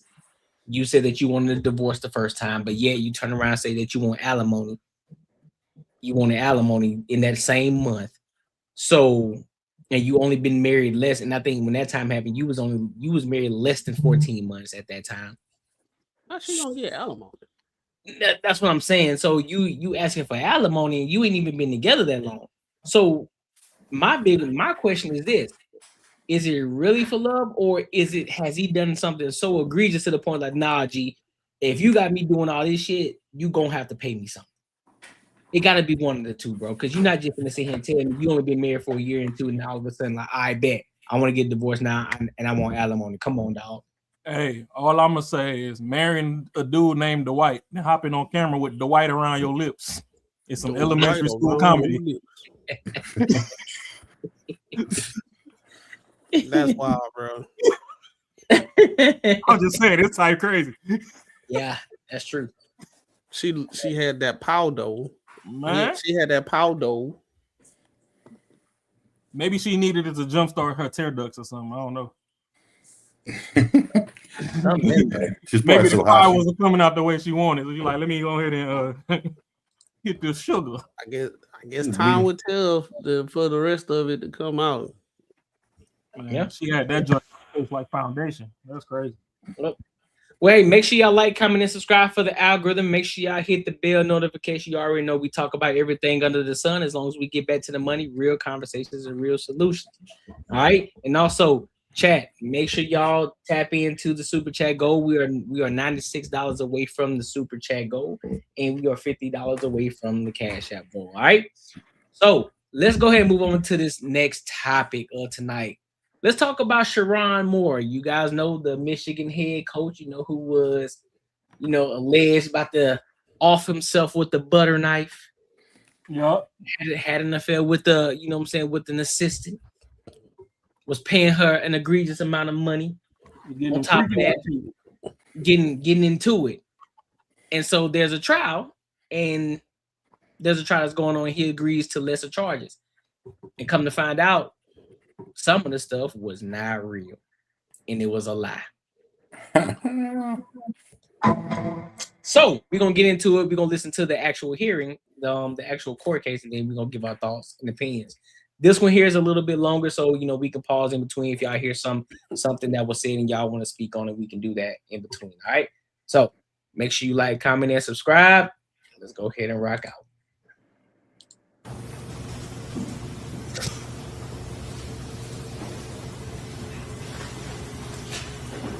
Oh, by the way, his wife showed up too. And there was also a point where they were holding hands. Who, that's the wife with the black eye? Yeah. Who that front row with the black eye? I think that's her. Ooh. I think that's her, yeah. You don't sneeze thing. All right. The 14A District Court for County of Washington, State of Michigan is now back in session. The Honorable Judge J. Cedric Simpson presiding. You may be seated. Damn, man, you ain't telling us you was a judge. He the judge? He be going viral, bro. Yeah, that's the same judge. That's the same judge who caught that dude who wasn't supposed to be driving, and he was driving. Yeah. He got a suspended. He got a whole bunch of. Tell me, you're at the hearing for a suspended license and you're driving, sir. But that spray paint on the top of their head is egregious. Ooh wee! That's crazy. Come on, Judge. Just go ahead and go to India, whatever you need to go. Just to. let it go, bro. Dog, pick one, dog. Hold on, bro. I can't stand people that just don't let it go, bro. Like, there's no reason, dog. Come on, man. Just let it go, bro. Man, let's just get a little spray on wave check. Yeah, that shit crazy. That shit egregious, bro. Good afternoon, Your Honor. Katie Rismersky for the people. Good afternoon, Your Honor. Ellen Michaels on behalf of Sharon Moore, who's present in court. Please state your name. Sharon Moore. Thank you. Christine K. Jackhouse on behalf of Sharon Moore. All right, thank you. All right.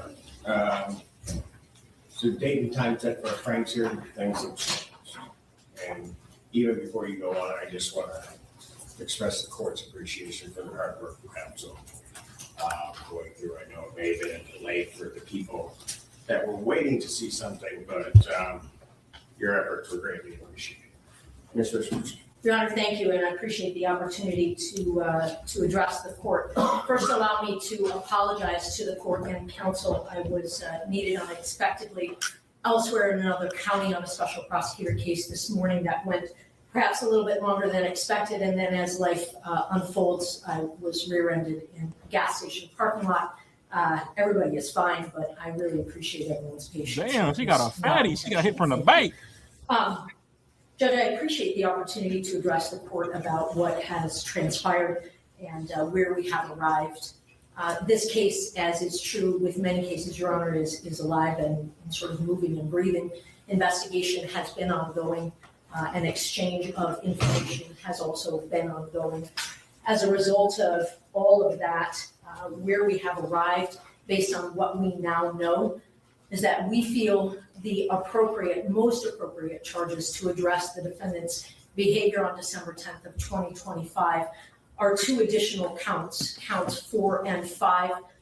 We would be seeking to add a count of what we call malicious use of a telecommunications device in the context of a domestic relationship, and then an additional count of trespass. Those are, as Your Honor, y'all know what that means? No. No. Malicious use, like shit. If I want to call my hoes, I'm gonna call my hoes. It's my phone.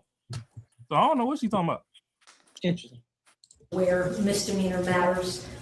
Your Honor, we have arrived at that as indicated based on a thorough review of the additional evolved evidence and investigation, as well as after consultation with, pursuant to our allegation, the Crime Victim Rights Act, consultation with the victim, largely through her representatives in this matter.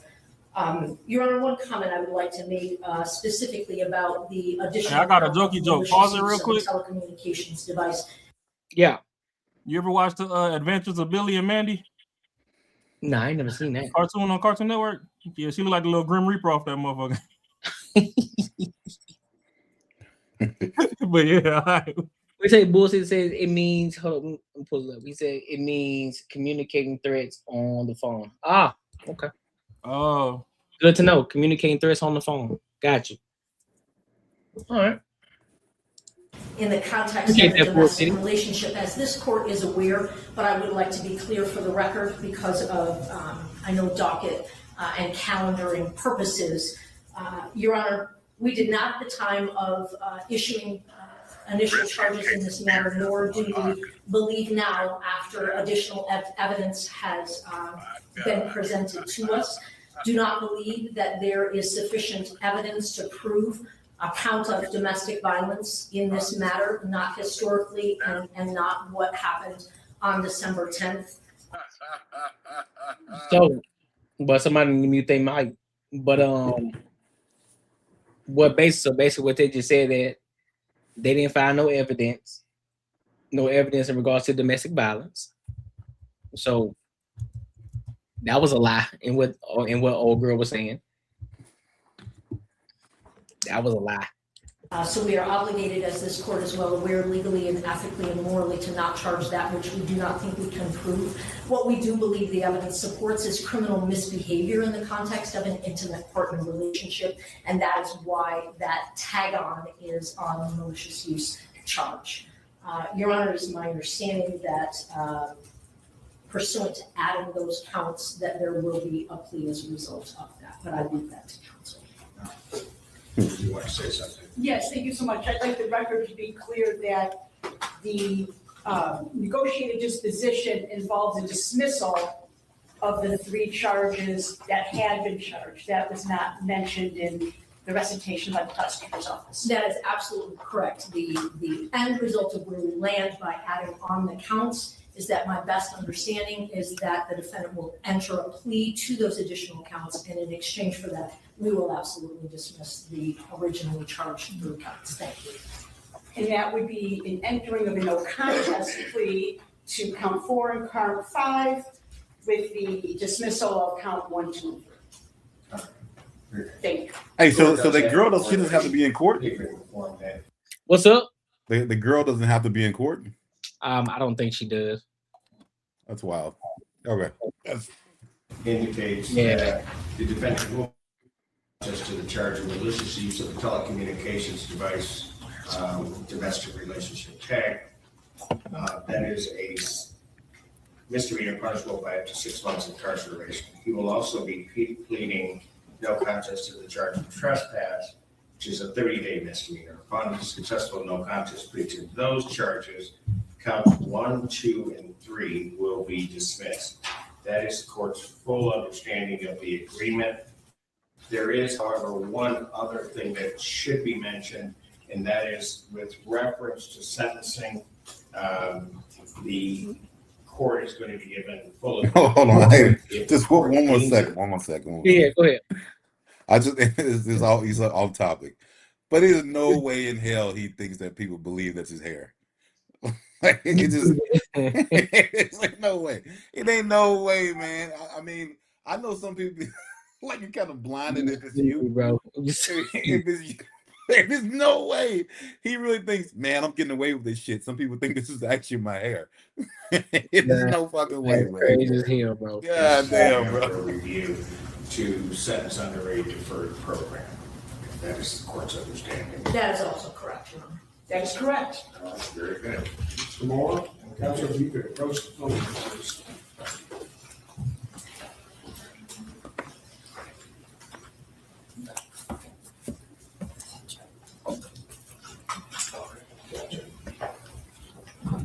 If I may have him. Raise your right hand.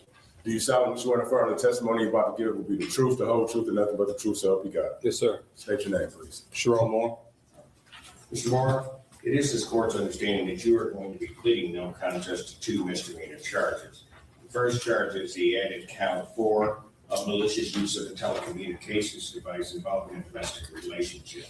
That's a misdemeanor punishable by up to 6 months incarceration and a $1,000 fine plus court costs. Do you understand that, sir? Yes, sir. And also the added count 5 of trespass. That is a misdemeanor punishable by up to 30 days in jail and or a fine not to exceed $250. You understand that, sir? Yes, sir. You understand what a no contest plea is? Yes, sir. All right. 2 things about a no contest plea I have to make sure that you understand. First thing is that it first of all means that you're not further desirous of wanting to contest these 2 charges. You understand that, sir? Yes, sir. Second thing you need to understand is that for purposes of sentencing, the court is going to treat you the same as though you had pled guilty. You understand that? Yes, sir. Basis for the no contest plea, counsel. The basis for the no contest plea is civil liability. Potential civil liability. All right. Yes, civil litigation. Got it. Civil litigation. More to the charge of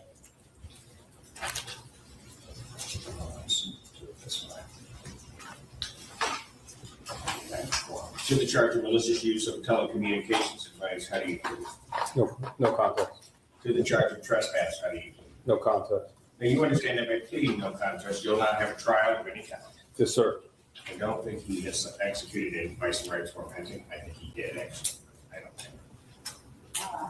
I believe he did an arraignment. Do you recall that, sir? Not off the top of my head, sir. Pardon? Not off the top of my head. I have one that I printed up just so we can continue. I did go over the advice of rights form with my client yesterday. So him signing it now is acknowledging that he did review it yesterday. All right. Is that correct, sir? Yes, sir.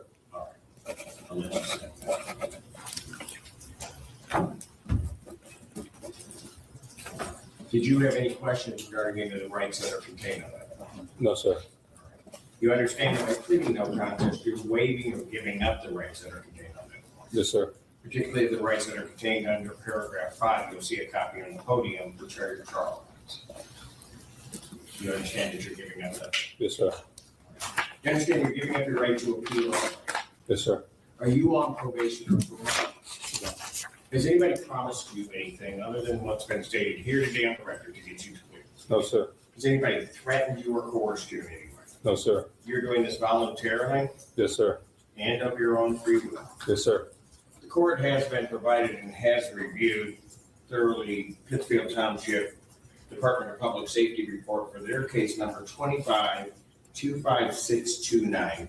Counsel, any objection to the court having reviewed that report? No objection. No objection. Based upon a review of that report, the court does find that there's a sufficient factual basis in which the court could determine the defendant's guilt of these 2 offenses. Sir, I do have to advise you, between the time of my acceptance of your plea and the time of sentencing, if you commit any misconduct, is to find it in the Michigan court rules, you would first of all not be entitled to withdraw your plea. You understand that? Yes, sir. And also, the court would not be bound by any sentence evaluation or recommendation. You understand that? Yes, sir. Is counsel aware of any promises, threats, or other inducements which have led to this plea? There are none, Your Honor. No, Your Honor. And has the court complied with the court rule? And would it be proper to accept this defendant? Court has. Yes, Your Honor. The court will accept the defendant's no contest plea to counts 4 and 5. Counts 1, 2, and 3 are hereby ordered dismissed. The pre-sentence investigation and report is ordered. Sentencing in this matter will be, Will April 13th work for? I have April 13th or April 20th at 11 a.m. April 13th works for the defense. Much better for the people. Well, hold on one second.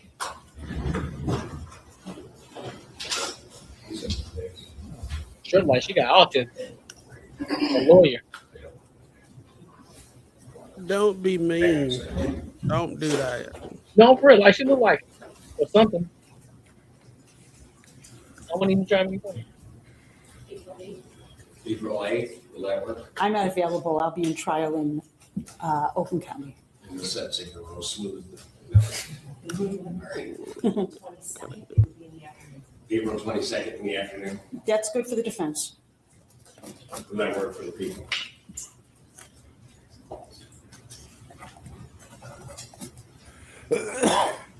Judge, I personally will likely be unavailable in a trial, but it sounds like my office could make certain that it's covered. Well, if that's the we've been here from the beginning. We might as well try to make it work for you too. Give me a special. Tuesday, April 14th Will the court, in the afternoon. April 14th in the afternoon work? That should work. I'm checking.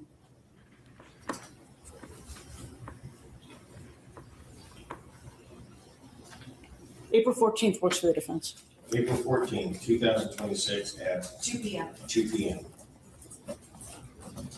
Before me. Anything else about it? Nothing from the people. Oh, Yes, as to bond, we are asking that the bond condition of a GPS tether be removed as a condition of bond for the following reasons. The tether was placed when it was the understanding that the charges my client was facing was a felony and a stalking charge. Now that those charges are dismissed and the narrative of my client being having a history of violence and stalking has now been proven to be false.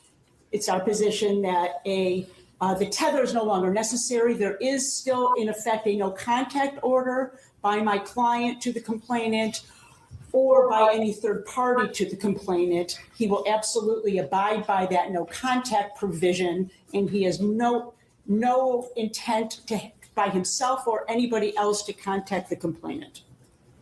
All right. Any response from you?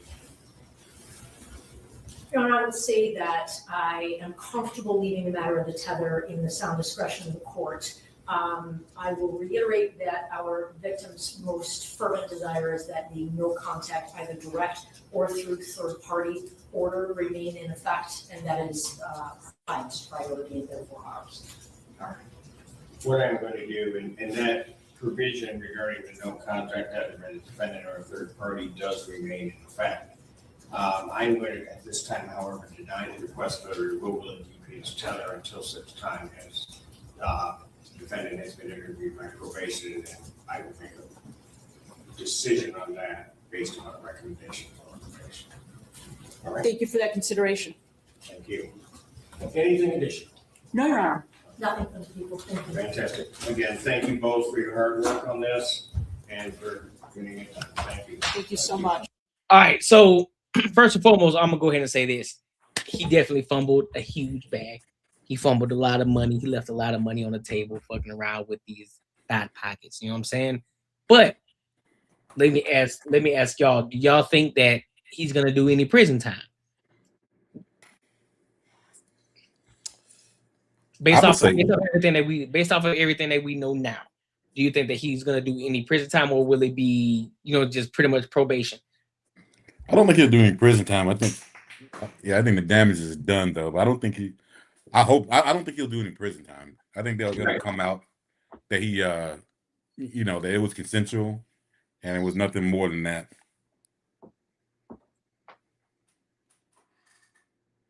Yeah, he got a black judge, so I don't know if prison on the table. Probably just some like extended probation and community service, especially being that a grip of the things that he was accused for got walked back. So he ain't as guilty as he should be. So I don't really I don't see prison. At least it don't make sense to send him to prison when he ain't as guilty as he should be. Yeah, as guilty as they made. Well, didn't the girl's lawyer try to like pretty much tell her to lie that he did some shit? Or pretty much, they was trying to exaggerate the shit to make it a little more dramatic, and it got out. Wind got out that they was over there falsifying shit for the court. So, being that you had that scenario pop up, yeah, he got a black judge. They both got a little spray on hairline. My man hairline is wild. That black judge, he don't play though. He don't play. Nah, he definitely don't fuck around. He don't play, but at the same time, when a decent chunk of the case was falsified, well, you really gonna give a motherfucker jail for some shit that he didn't do? Hey, get this man some community service and some probation. Let's call it a day. Yeah. You think he's completely done with coaching though? Yeah, I think he's done for now. Yeah, not really. Not what he was. Might he might do some junior colleges or something like that. Yeah, he's definitely gonna be nowhere close to what he was. What's the JUCO? Yeah, he might do some JUCO or something like that. But get him at HBCU. Yeah, HBCU. He might not want to do that either. Nah, they even HBCU won't hire him because he was fucking around with a white girl, so that's not gonna happen. Like, nah, we don't. Why not? Fuck around. Half them niggas graduate from HBCUs and go get a white bitch. Oh, but yeah, it's well, he's talking about from the campus standpoint, bro. Yeah, it's probably only people can probably get him in. Be most people are gonna be women on the board, and they're gonna be like, hell no, we don't want this womanizing ass up here. Like HBCUs. Why not? He got money. I'm trying to tell you, bro. HBCUs are very, very feminized, I would say. So this type of situation is not gonna happen, bro. I don't believe not at a HBC. See, logically, it'll make sense. He got money, this, that, and third, it can help. But how this is going, bro, no, they're not gonna do it. Because you got a lot of HBCUs be having their own scandals. And they were like, we don't need no more scandals coming in this bitch. Yeah, but all the women, man, in their 30s and 40s now saying fuck Kevin Samuels, but they're still trying to get their eggs scrambled. So I get that, but I'm just saying, like, it's I'm trying to tell you, bro. It's not about logic at all. And clearly, he done showed he'll go half on the omelet. So, yeah. No, they have a better chance of Cardi B being the head football coach. They definitely hire her ass. Yeah. No, I don't think you need Cardi around that much testosterone. Oh yeah, she turned it out. Pop a cheek. Yeah, we wilding. That's crazy. Hey, but that movie look nice in person though. Who's Cardi? Man, you can keep that. I was sitting front row in that motherfucker. You know I went. Yeah, you can keep that. Got to say the name on my brother. You can keep all that. Hell yeah. Hey, women love that shit. But hey, yeah, this motherfucker definitely fucked up. For some that's fake, it sure shake like an earthquake. Listen, bro, he got hypnotized by the juicy box, bro. He got hypnotized by it. I don't understand how that shit happening, bro. This is crazy. That's just crazy, bro. Like, think about it. When you making a certain amount of money, bro, you know, and then on top of that, she was getting paid a little bit extra too. You ain't expecting no shorty to be going out there talking like that for real, because you know a lot of niggas think they untouchable. So they just, oh well, shit, we good, we everything, we having a good time until shit hit the fan. Then guess what? Motherfuckers start talking. They coming after you. And believe me, she's gonna be the one that's gonna win. He's gonna lose. She gonna be rich in this bitch. Like, nah, I don't think she's gonna be rich. I think she, maybe not off his money. She gonna get money some kind of way. Like, nah, shows. She wasn't visible. She wasn't that visible, bro, for her to get that. She ain't gonna get that. She just gonna be. It's gonna be now. What I do believe what's gonna happen is it's not gonna jeopardize her work career at all. Oh no. But as far as into a bigger bag, making more money, I don't. I just think that it's not gonna jeopardize her getting another job. No, if anything, it'll probably help her. Oh, of course it's gonna help. She know how to bless the mic. Everybody want to hire Monica Lewinsky. She say that in front of my wife and everything. My wife. Yeah, she finna get hired on for mic blessing. Yeah, that's just like, that's almost like damn. Hey, we should have talked about that Dak shit. No, that was I still got it in here. Hey, did y'all see the conversation with Emmanuel Ocho? No, I ain't see. With Emmanuel Ocho, no, I ain't see that. Yeah, well, he was talking about some fucking privilege shit. Talking about if you worried about a prenup, then you shouldn't get married. He was on some bro. Woman shit, bro. He was on, like, everything he said sounded like what ate at the table with the women. Yeah, he was on some panda. I'm talking about verbatim. Yeah, like, and he was like he was speaking as if things operated back in the day is logical, what makes sense, not what's going on currently today. This the prenup factory right here. This all we need. How you spell Acho name? Shit, man. Some African way. Acho, this man so crazy, bro. African way. It's crazy word. African. That's a big lip. Shit, boy. O'Shea gonna get your ass. What is he, Nigerian? Yeah, Nigerian. Yeah, you go. O'Shea Duke Jackson. Yeah, he's not. He Nigerian. The diaspora finna be on your ass, pause. Bro, you the people coming. Tell me how let me. Shit. Let me see if I can. I see when y'all was wilding when y'all started the stream talking about they gonna call Marcus Sausage Man. I was like, hey, yo, no freaky. Hey, bro. I was like, yo, man, let's tone it down a little bit. Hey, no. Hey, no, Macaroni just trying to 3-peat some yards. You over here, Sausage Man. Hey, no. He was watching Sausage while what the thing was going on. Yep. Hey, I heard it popped on, bro. Hey, I was looking. Hey. I was looking at people. I was looking on YouTube to see how many people were watching it. I was looking to see how many people were watching. And then if you need and I was like, damn. All right, cool. So I found it. So yeah, we can talk about it. We can go ahead and talk about it. But before we dive into it, make sure you like, comment, and subscribe to the algorithm, and make sure you hit the bell notification. You know everything we talk about everything under the sun, as long as we get back to the money, real conversations, and real solutions. All right. Let me get up out of Prenup Studios and get back to the streets. He said, "Let me get the nuts." So let's go ahead. Matter of fact, let's go ahead and talk about this Dak Prescott situation and him and his wife, and him not, him canceling the whole marriage because she didn't want to sign a prenup. So Emmanuel Ocho, he got some shit to say about it. So we'll go ahead and dive into it, and we're gonna talk about it. So, but let's hear his point of view first. So let's go ahead and rock out.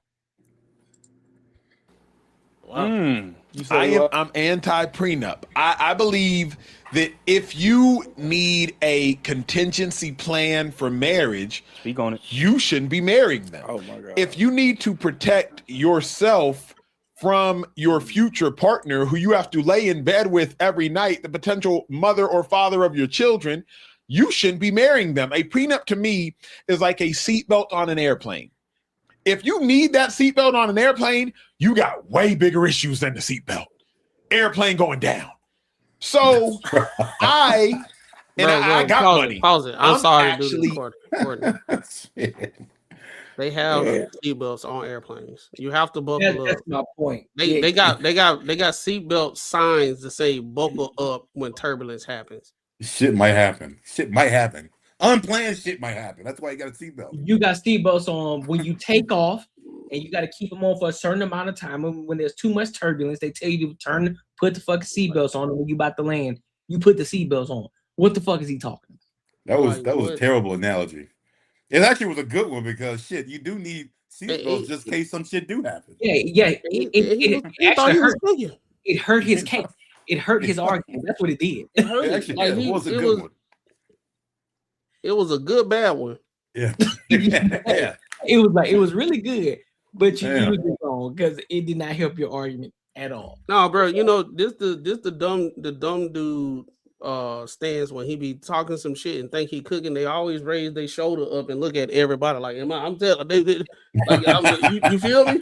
Hey, one of y'all gonna bite, man. If you gotta get a prenup, it's like an airplane, and you see what I'm saying, and you got the seatbelts.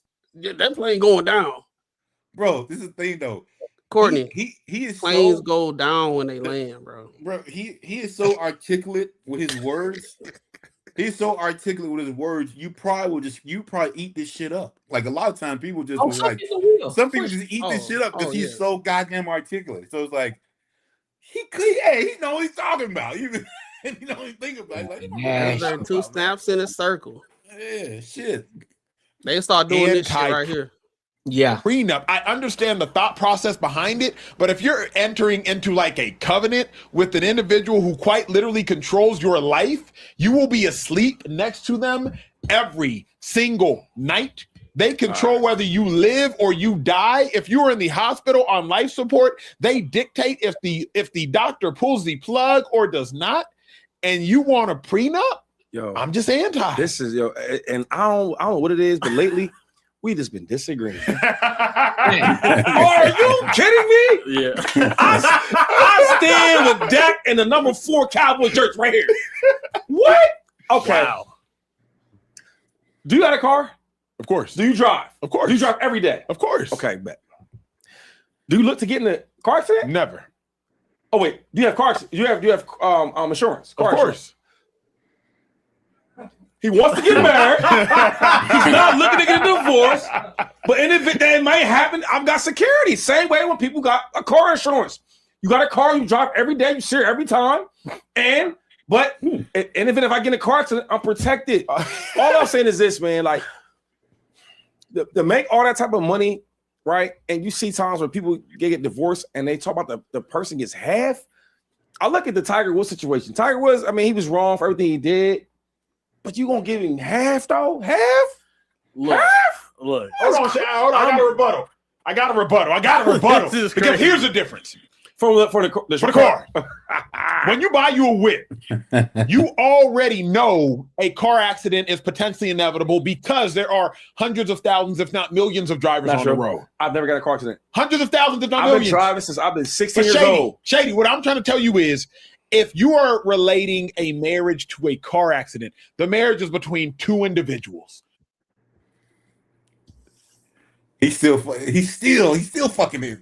And now he's still good, but he's fucking it up. Man, I don't know if it's between two individuals. Two car accidents can be between two individuals. Yeah. Bro, I'm gonna keep playing. I ain't gonna talk yet. Of which you play 50%. A car accident, you do not play 50%. You could literally get T-boned sitting at a stoplight. You could get fender benders sitting at a stoplight. So to me, 2-5. Nah, you wrong, dog. I'm not suggesting that an accident cannot Your comeback occur. Was weak. I thought you have a good one. I'm not saying an accident can't occur. I'm just saying, Shady, if you get married and you have to put a contract in play, then why are you getting married? That's what I'm trying to ask you. It's all about protection, though, Acho. You need protection from a person you just vowed your life to? Yo, this is what I don't like that you're doing. Uh-oh. What am I doing? If you look at, there's a lot of people that get married, love each other, and they get divorced. It happens all the time. Mm-hmm. So if you know that, right, in the event that it does happen, why not protect yourself? There's nothing wrong with that. And another thing about prenups that people don't understand, it protects me, but it also protects you. How protect you? Her, I'm saying. Yeah, of course. I don't know what her assets are, what she got. I don't know what money she got in her account. But whatever she got over there is protected. And the same thing with him. Yeah, this is crazy though, dog. That's wild. Can another unmarried jump in here? Get in here. Okay, so now we can have a conversation about this situation, bro. Emmanuel Acho, sir, I need him. For somebody who was an NFL player, making good money. You know, he had a couple podcasts where he was doing, you know, having sit downs with interracial couples, talking about, you know, I think he's a pro-black guy. Also, he was also involved in the scandal with Joy Taylor and all, you know, because he was busting that down too. Apparently, allegedly, he was busting that. He was one of the ones I was busting that down too. For him to come out here and say some shit like that is beyond me. Is beyond me, dog, because he, out of all people, should know. He should already know this. Like, listen, when you're somebody who worked your ass off to become the person that you are, you make a lot of money, especially somebody like a Dak Prescott, who makes a ton of money. You know, people got their thought process. People have their thoughts about him as far as in the quarterback position, but he makes a lot of money with the Dallas Cowboys.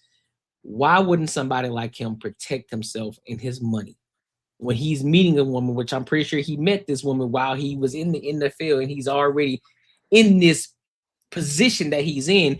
Why wouldn't he want to protect himself when he's getting married, knowing that the rate at which you're getting with a woman, the likelihood of her leaving you is a lot higher? It's kind of sort of the Dwight Howard situation that we just talked about. Shorty wanted to leave him less than 2 years. And she's still considering it now. Then she asked for alimony and only been with this nigga 14 months. 14 months. Some shit like that. Yeah. So what are we talking about? Emmanuel Acho, the chick that you dealing with, does she got you by the chokehold? Is it the sisterhood? What is it that got you thinking like this and got you talking like this? Because even when you use your analogy, it still went against your own argument. What the fuck are you talking about, bro?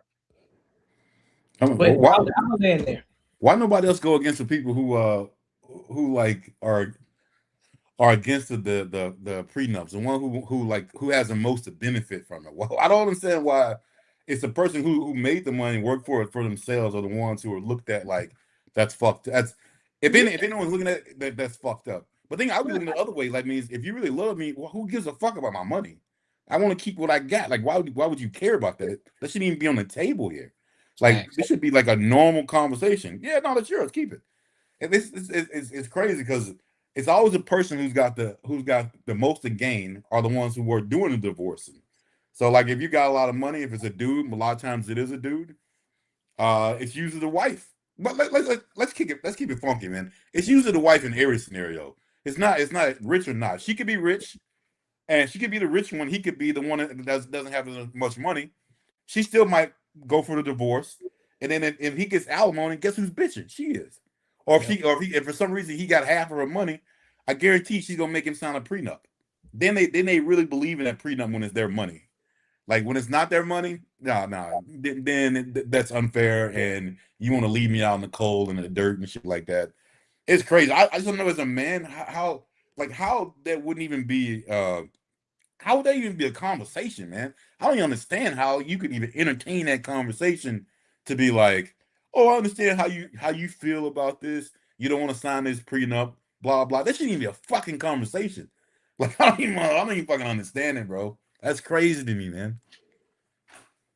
I'm in agreement. Yeah, y'all already know what it is, bro. You know how it is when dudes be up there saying that shit that women be saying. They got a girl and they have to say that shit, or it's gonna be issues in the house for him. DJ Envy, you know what I'm saying? Just ironically, after this Taylor, but her name Joy Taylor situation, right? More than likely he was with old girl, whoever. He had to do some kissing ass and shit. And what happened now when he's on this show and they talking about relationship, he has to be DJ Envy. He gotta say that shit. Because if he don't, then he gonna go home. It's gonna be that shit. Also, he has to say that to really offset the claims that he was messing with her, Joy Taylor. Yeah. So he got to pivot. He got to go the opposite way. But I mean, we understand what this conversation is. This is men. You know, if it was some women on this panel, they'll be like, most of y'all niggas don't make enough money anyway. Y'all ain't got money to do. But we already know what this conversation is about. It's about men that has means and they're trying to protect their assets. And we'll be a fool. Those men that has that money and everything, they'll be a fool not to protect themselves, understanding these women understand who these people are that got a lot of money. Yeah. They know it. That's the unfortunate thing with guys that's like them. They on a public eye. A lot of women know they making money and all that type of stuff. It's hard to find a woman that genuinely just wants you for you. You can't tell for real. You know what I'm saying? You can find you a good one and all that type of stuff, but as we can see, bro, we know the data and statistics. Marriages ain't really surviving these days, and especially the ones with the money, right? Even Steph Curry, mom and dad, they broke up at the old age they was in. It didn't last long then. We seeing all these divorces. We see and then we seeing all these situations where the man is getting the short end of the stick.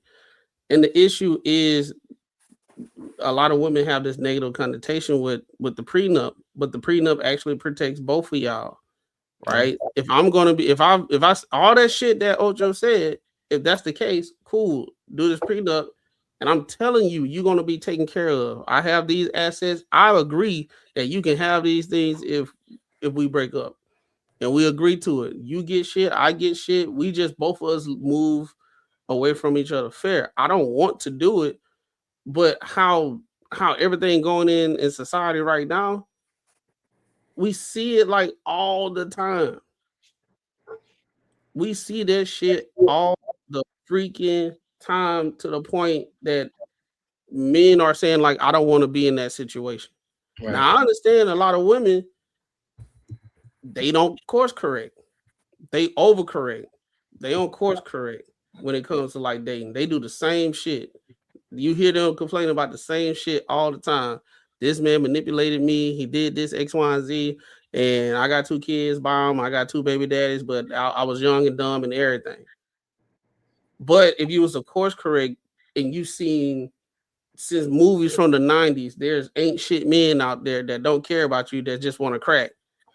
You should course correct. Men have been seeing shit so for a long time. They have been course correcting. In the prenup for the men of means, this is the one of the course correct because they don't want to be a Tyrese. Yep. Fucking yeah. They don't want to be a Tyrese. That's the same chick said, I don't want nothing from you and all that stuff.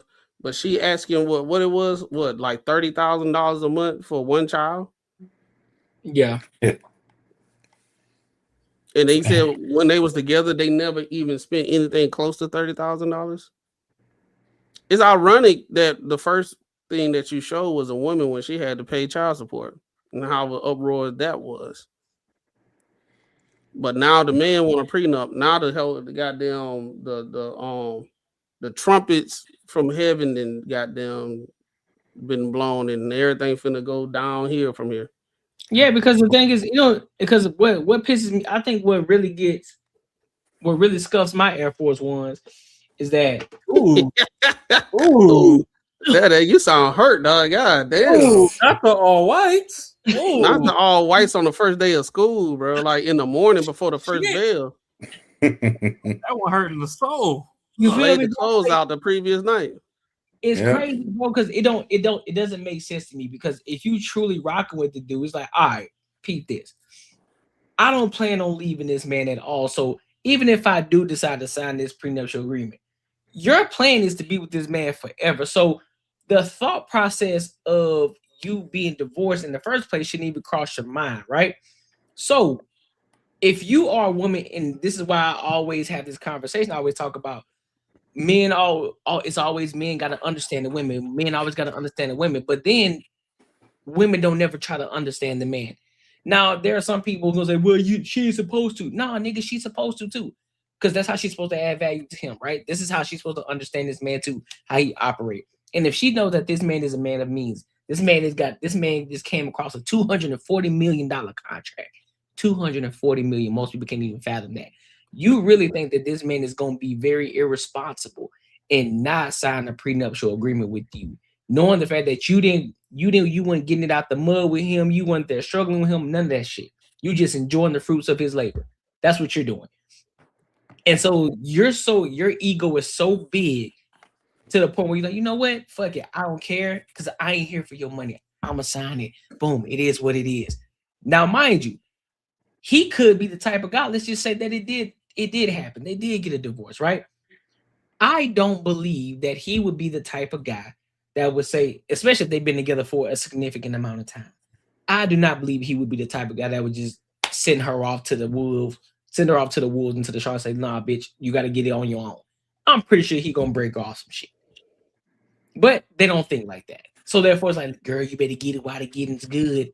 Fuck that prenup. He don't really love you, and everybody's in her fucking ear.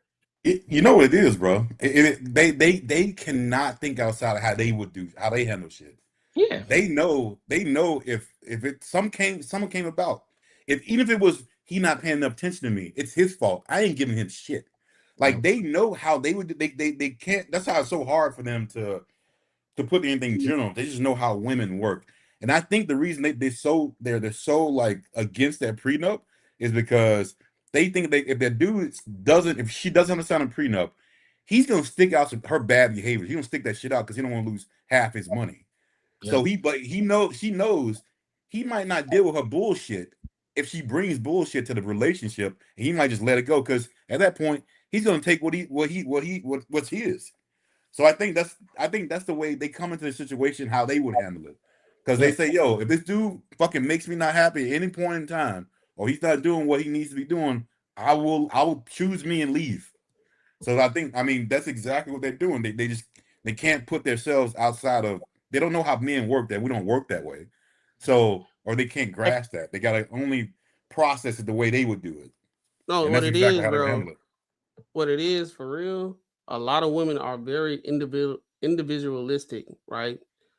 They're not comprehending how a man is moving in the world and how he's being treated with a vast number of different women, and the experience that they're hearing from the uncles, OGs, seeing what's going on, how people like Tyrese getting messed over and all that type of stuff. They're not looking at that. The only thing they're looking at is that woman won and she deserved that money. So I deserve the money. They're not looking at it as what men go through on a day-to-day basis. And we have to be the one that have the huge discernment, because on one end, like I said, Courtney, women talk inconvenience.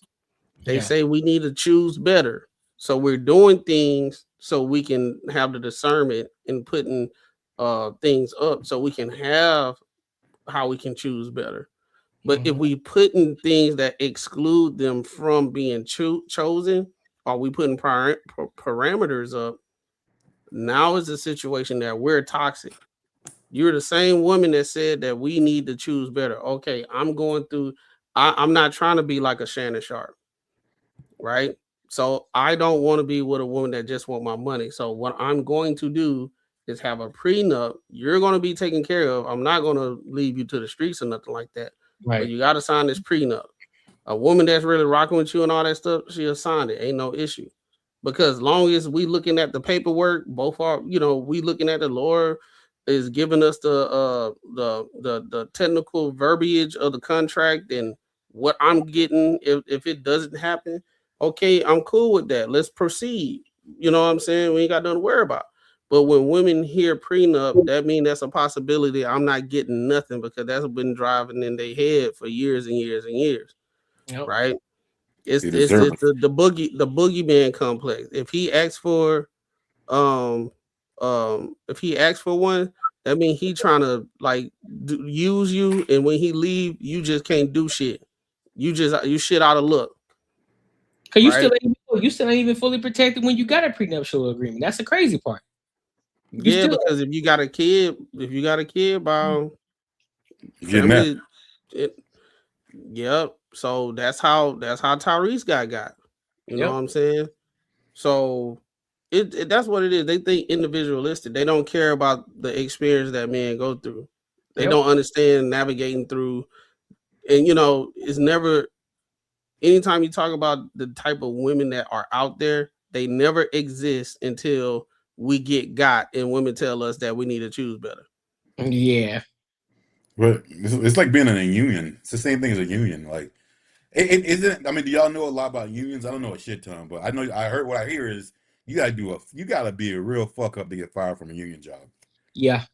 So I think you gotta be a piece of work, man.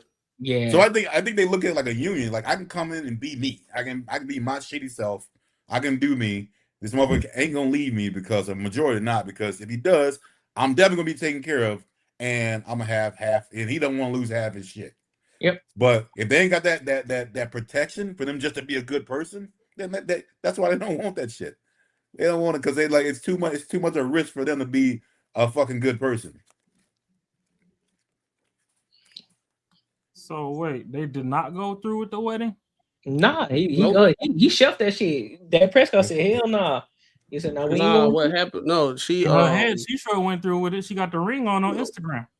No, she broke up with him after they was in the Yeah, they was when he kept telling her, because they was supposed to get married like in a couple months or something like that. So they went to a hotel in Italy or something like that, and then that's when it broke out in the hotel. And he was trying to get her to sign it. Big argument happened, and then she left him mad because he wanted to sign the prenup. So the wedding is called off. So technically he wasn't going to marry her unless she signed it. She just went ahead and jumped ahead and broke up with him since that, so she can seem like she can pivot the situation as he's the bad guy for accident. I think they got 2 kids together. That's why I got beef. Because why you on Instagram and got the ring on? But they got 2 kids together? Yep. Yeah. So she getting something. Yeah, she getting something. She getting dick. She ain't believing her pussy. Oh, she want that alimony. Nah, she getting that money. No, she can't get alimony, but she gonna get that child support. Yeah. But she ain't believing her pussy. But why she got the ring on still then? If you ain't go through it, take the ring off.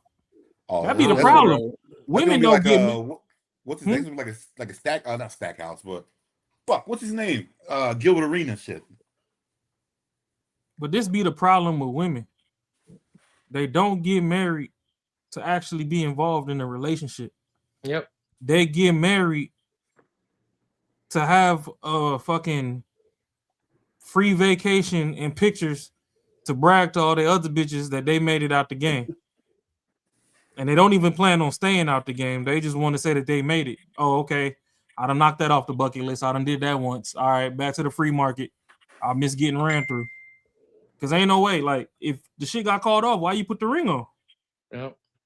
Because this shit 5 days ago on her page. Ass cheeks all out, makeup everywhere. All sorts of titties and shit with the bridal party. Like, take that damn ring off. So, all that's tell me is you don't believe in the coochie hole. You done had 2 kids and a prenup is where you draw the line? Or maybe some shit maybe they hashed that shit out. I don't know. But the thing is, a lot of women, they have the like I said, the boogeyman complex, where these stories that they didn't heard of men just up and leaving them, and they just by themselves and they ain't got nothing no more. Okay. So that's what's popping. That's what's popping in their head when you're asking for the prenup. You just want to leave me and this, that, and the third, and blah blah blah and all that stuff. It's not about that. And if I want to leave you, so what? Your mama was a hoe. We just ain't tell you because we ain't had the internet. So you looking at Papa over there that didn't had a 70-year relationship, and shit, 20 years out of the 70, mama was hoeing. He just ain't say shit. And the crazy thing about it is only 30% of men are filing for the divorce. The women are the one that's leaving. So they're scared of something that they actually initiate. Well, shit, I mean, I know we the guys up here, so pause. But if I know my dick good, I ain't got to break up with you. The city gonna tell you what's popping and dropping. I think that's the big situation currently in society right now. Like social media got so much power now that we have revisionist history. People are creating their own history and saying this is true in a general sense, and it's not based off history, like real deal history, right? So it's like if we're looking at real deal history, like men have not been just in a general sense, in a major way, just leaving women to their demise after I'm done with you. That type of stuff that's they be saying. The women are the ones that leaving. No matter what they say, well, what's the reason why they leaving? Y'all be cheating. So you gonna break up with me and get with another dude that cheat on? Look at Cardi B right now. Yeah. Diabolical, right? Yep. So, but the majority of it is not cheating, it's other situations and whatever. But they are the ones that's initiating it for the most part. So who is actually getting the work done to them? You're mad that I'm getting and I'm strictly speaking for the men of means and got a whole bunch of money and they are wanted by all the women. Mm-hmm. You get mad at me for something that I know is a higher situation that you're going to leave me before I leave you. Yeah. So that's something that you got to really think about. I understand there's a very, very high percentage that you will leave me before I leave you, and you're mad at me that if we do get a prenup, you can't get my money. Yep. But if you was to flip this situation, they love that movie with Janet Jackson when he wanted half of her book publishing that was millions of dollars and shit. Now women wake up and understand.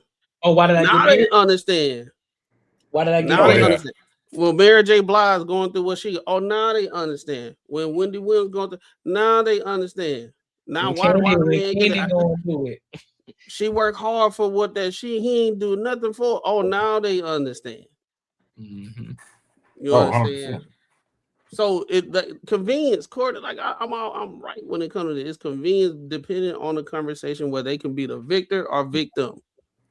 I mean, shit, I'm no better than them because I still got a baby for Halle Berry. Man, you crazy. You say you would still have a baby with Halle Berry? Hey, she can come be a deadbeat over here, baby. Pay this child support. I'm shooting for Oprah. He was sending Oprah money. Boy, I don't want that damn cobweb coochie. Get that the fuck out of here. Oh no, I'll be doing my own thing. I just have my own. She'll pay Hell for no. my shit. This man said, "Oh, You lying to me? You lying? Oprah works billions, man. Y'all crazy. You trying to slide in her little mayonnaise.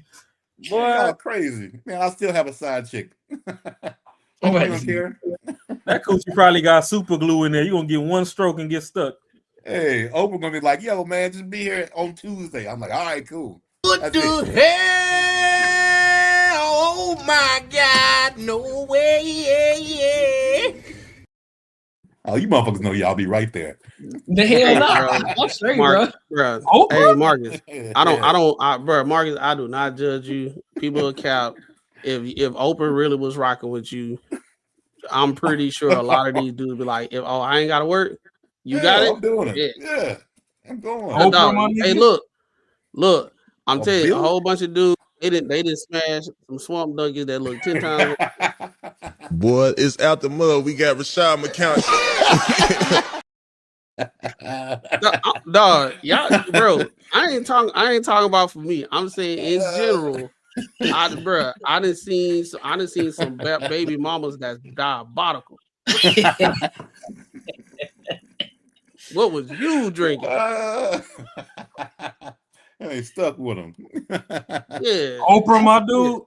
Hey, Oprah can get it. Like man. I said, I didn't so see you gonna line up threesome. You gonna crack Whoopi Goldberg too? You hear what you're saying out loud, bro? I ain't talking about me. I'm talking about I done seen dudes, baby mamas. I done seen them compared to We can't. Oprah. Hold on. Compared to Oprah and the money she got, bro. But you gotta understand, some niggas' first baby mama, you just gotta charge that to the game. They was in duress. Nah, hell shit. You in duress with Oprah too, but she got way more money. That's a cost. That's a higher. Yeah, fuck that. I ain't charging. Hey, when I roll with my Bentley, I'll see what y'all say then. I'm gonna be like, nigga, That boy Marcus said he gonna be just. Yeah, Marcus said he gonna be just like Dave Chappelle when he had that episode when he was with. You can roll in the Bentley, and when that check engine light come on, hit me up, and then I'll get some of the Oprah money out your pocket. Hell yeah! But to dive in her crack, I'll pay you for it. It'll be all good. No. Nah, you just fuck that. You can have all the unlimited Tuesday wings you want on Oprah tab because I ain't going. Hell yeah. She might pull a Dak Prescott on your ass and not give you shit. You thought you gonna get hey, no, I'm gonna do it right though. Now you got an Oprah baby. No, I'm gonna do it right. No money from it. I'm gonna do it right. I'm like, yeah. Hey, that's it. Whatever you need. Oprah, give my debit card. Give me my debit card. Whoopi Goldberg, you can keep all them gargoyles. Yeah, you can get that shit over there, boy. Yeah. Hey, I just said Oprah, man. I didn't say Whoopi. I don't think Whoopi like. Close enough. I don't think bro. Whoopi. Dog, y'all are y'all serious? Y'all saying Whoopi Goldberg looks just as attractive as Oprah? Ain't no way. Close enough. Who you Hell think? no. Hold on. Listen, hold y'all on. Crazy, man. Y'all crazy. Cordy, pull up Oprah and pull up Oprah and pull up now. Pull up Oprah now and Whoopi Goldberg now. She been on Ozempic for a minute, so pull her up. Y'all not gonna see. And they was in the same movie in Color Purple. I don't give a fuck if it was Color Orange. Hey. Not going. Yeah. They look way different. Now, we're not having a conversation saying who bad. We saying who look better. Not man, listen, bro. Y'all ain't Oh, come on. That's way different. It ain't that far off. Nah. Bro. Take the weave, man. Y'all get take that weave out of Oprah hair, take that makeup off. No. We ain't doing that. That's what she got on. She got a weave and she got her makeup on. Because Whoopi don't have no makeup on. She all old lady. I just say Whoopi don't got no eyebrows either. Hey, she ain't got no eyebrows. This ain't for love, my man. Take that weave off. Take that weave off of Oprah and take that makeup off. They look taking Oprah's weave off. We ain't taking the makeup off of it. You got to. She gonna sleep in the makeup. Yeah, when I see her. So you think this $1 billion woman gonna listen to you? Probably not, but exactly. That's my point. That's my point exactly. Hey, she can do her, man. She can do her. It's all good. Man, hell no. Hell no. Hey. I'm telling y'all motherfuckers saying no. I guarantee you're gonna be like, you know what? I think about it. No, I'm not thinking about nothing. No, it's a no. Think about what? It's a no. No. Hey, she give my little allowance, bro. She give my $100,000, my $200,000 a month, bro. I'm good, man. I broke up with Coyle Ray for fucking with Trippie Redd. I damn sure ain't going for no Oprah. Hey, I'm telling you, Oprah, she old. She ain't want that much out of me. That's it. We're good. You said that out loud. You look like a cross between Martha Stewart and Oprah. I'm gonna call you Mopra. So you gonna get Queen Latifah too? Well, like some Tracy Morgan shit, huh? Nah, that shit crazy. Fucking Gail. That nigga, Mark, you wild for that one, boy. Hey, bro, I'm just saying what y'all want to say, man. That's it. Oh, I don't want to say it. That's the thing. I'm not gonna say it. That ain't what I'm saying. Hey, I'm the voice for the people, man. It's a lot of rich aunties in Hollywood. I ain't going for nah. Nah, fam. That's a no for me. Respect, not me. I need somebody to bless the mic properly. Respectfully, that's a no for me. Oh shit. What Courtney said, got to say the name on my brother. But I'm talking about that's a hard no. Pause. Oh, that's funny. Yo, that's crazy. Shit, you ain't even got to pause that one. We gonna let that one fucking just go to the atmosphere. That one on the house. You said that one on the house. That one on the house. That is a big no. Just let it ride. Shit. Fuck that. But hey, listen, man. This is what you get on Banter and Barter Show, bro. This is what you Out get, the mud. talk about everything under the sun. We get back to the money and real conversations with real solutions. And damn, so for the check, you ain't gotta like the bitch. See, Marcus, he was talking about money. Y'all was talking about looks. You said we need we go. Everything is about the money. Marcus is about the money. I'm about the money, dog. I still gotta look at this kid in the face in the morning, so I gotta.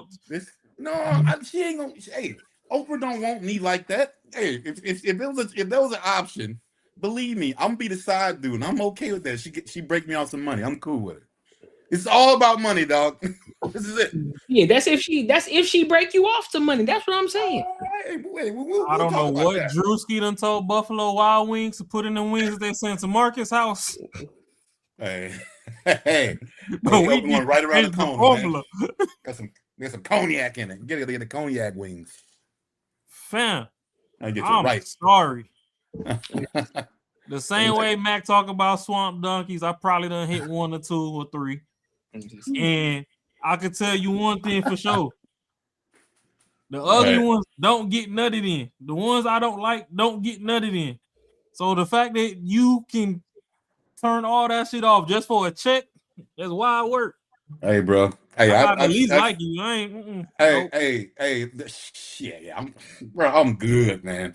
Like I said, like you, I've done some work in my day with some swamp. I'll leave stains all over them Egyptian cottons, but I did that shit for free. So yeah, I'm good. Hey, but why you gotta call my girl out like that, man? Why you gotta keep bringing these photos? I keep bringing these photos, man. That's AI, dog. That's AI shit right there. Oh, now you Corey Holcomb. Now it's AI. Now it's AI, huh? That's some AI shit right there, man. Hold up, zoom in. Now you Corey Holcomb. Look at that. Man, I might be right, dog. Y'all might be right. On the right, bro. That's her. That might be right, dog. And that left one, it's all AI. That's all AI, man. Boy, y'all stupid. Boy, it's out the mud. That's where you at. That's where you at with it. Hey, I'm telling you, I get my allowance, dog. I'm good. That's where you at with it. Let me get my and allowance. it ain't no guarantee. Hey. Ain't no guarantee you gonna get the money either. No, it's gonna be a guarantee. It's gonna be a guarantee. I'm getting allowance. Bro, what is it that you gonna do to this woman, this $1 billion woman, if you don't get your money? Whatever she whatever it is she like. Whatever she like. Courtney, at this point, he gonna go knock down Queen Squidbilly for the check. He said Squidbilly. Wendy Williams. You ain't just gotta have money. You gotta have Oprah money. You know Wendy Williams. She looked like the grandma of Squidbillies. Yeah, no, I know the Squidbilly. Hello there. You can come over here and go. All top body with them toothpick ass legs. Nah, I'll be more like no. Well, what's the one from South Park? The chick that drive that bus. God stopped at her nipples and the rest still loaded. The bird lady. There you go, Marcus. Look, there you go, Marcus. This one for you right there, boy. Oh, it's an all natural. Hey, shout out to Freezy. This one here for the thugs. There you go. Look at her being goofy. There you go. Y'all just tearing black women down. I can't believe y'all just up here comparing pictures and breaking black women down. Y'all are so wrong. Look, she trying to get one of Marcus's wings. Look at what she biting that lip. Ah, shit, bro. There you go. That boy said, She gonna give you that look before she take you downtown, big dog. Oh, no. Yeah, we going to Fleming's. She gonna give you that look right now. Like come through. Going to Pound Town. We going to Old Brown. She getting ready to go to the steakhouse. Taking me out to the steakhouse. She biting that lip with them Harry Potter glasses on your ass, boy. Hell yeah. We'll hit Toco Madeira after. Man, you crazy. Hold on, you said Madeira? No, Toco Madeira. I was about to say, dog, it's out the mud. It's really time to go down. I'm about to ask him. I'm about to start asking questions like, "Hey, man, you got something you got to tell us, bro?" Like, Madeira. He already told us. Oh shit! Oprah, Y'all crazy, man. I'm about to say, nah, fam. You said Medea. I said, hold on now. That's a whole different. That's a whole different ballpark. You might as well take a trip to the UK and go knock down fucking Queen Elizabeth. Nah, you might Marcus taking down Medea, bro. She rub on his face, the whole hand cover the whole head, bro. Like, damn, grandma, you got some big ass hands. You can't even crack jokes with Oprah. That's shit. Oh man, y'all wow. Y'all crazy as hell, bro. Y'all wise motherfuckers. I'm trying to think which old black lady I be going for like that. How old is Oprah? Who in her age bracket? Shit, she like 60 something? Nah, she's like 80 probably. This nigga said 80. She might be, bro. I ain't gonna hold you. She up there, bro. I mean, shit, she's 72. She's 72. 72. Let me see. See who all in the 70s. Let me see. 72. At that point, I might go with a singer. Hey, you know who really ain't that old but look real old is like Celine Dion. Her husband was like, hey, she going through it right now. Yeah, she can. Yeah, I know she got some shit going on. Let me see what we got. Right, we got some. Oh, you got Cher. Okay, she ain't quite 70. These are all 70s right here, big dog. All right there. Yeah, all these chicks are 70s. Yeah, where the black ones at though? They be trying to segregate the list and shit. There you go. And got Diana Ross in that joint. Because I was thinking Angela Bassett, but she's still what 67 to say. Yeah. Damn, her cheekbone falling off and shit. That shit needs super glue. Let me be specific with the search so I can put that cheekbone needs super glue, boy. That thing falling off. You can say super glue. She got that tenderism ass cheek. Number one destination. One in the nation. That's that Madden, ain't it? Oh, these are nigga. I don't want no men, bro. What the fuck? Hey, yo, freaky ass Google search. No, dog. Got a freaky Google search. That's 2000. Hey, that's 2026 Google search. They give you whatever. Oh, freaky. Yeah, nah. Tell them take the Skittles out the search. That was a new day search. That shit say unlock more content, dog. You really on some freaky shit, boy. No, this shit crazy, ain't it? It said only 70, huh? Here we go. We got some 7, got some Angela Bassett's in this joint. Yeah, but Google say Angela's still 67. I mean, I guess it's close. We got Patty. You know what I'm saying? Oh, Patty LaBelle. Come on, man. Why are we looking at gifts over here, bro? What we doing? What we doing, bro? Yeah. Like, what we doing? over here? Oh, now y'all scared. Man. Right. You dive a little bit too deep. You started it with the Oprah train.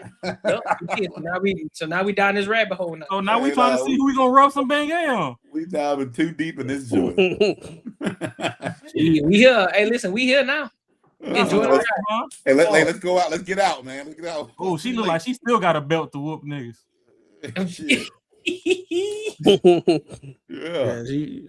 Yeah. Heads in bed. Soon you go to the house. Heads in bed. Heads in beds. Yeah. Heads in beds. Get your goddamn head. Sit your goddamn head. She definitely 70. That's fine. She not 70, bro. Nah, she ain't 70, bro. This nigga said she definitely 70, bro. No, she's not. No, I said she definitely not 70. We going down rabbit holes now. Oh, that's Felicia Rashad. That's Felicia Rashad's sister.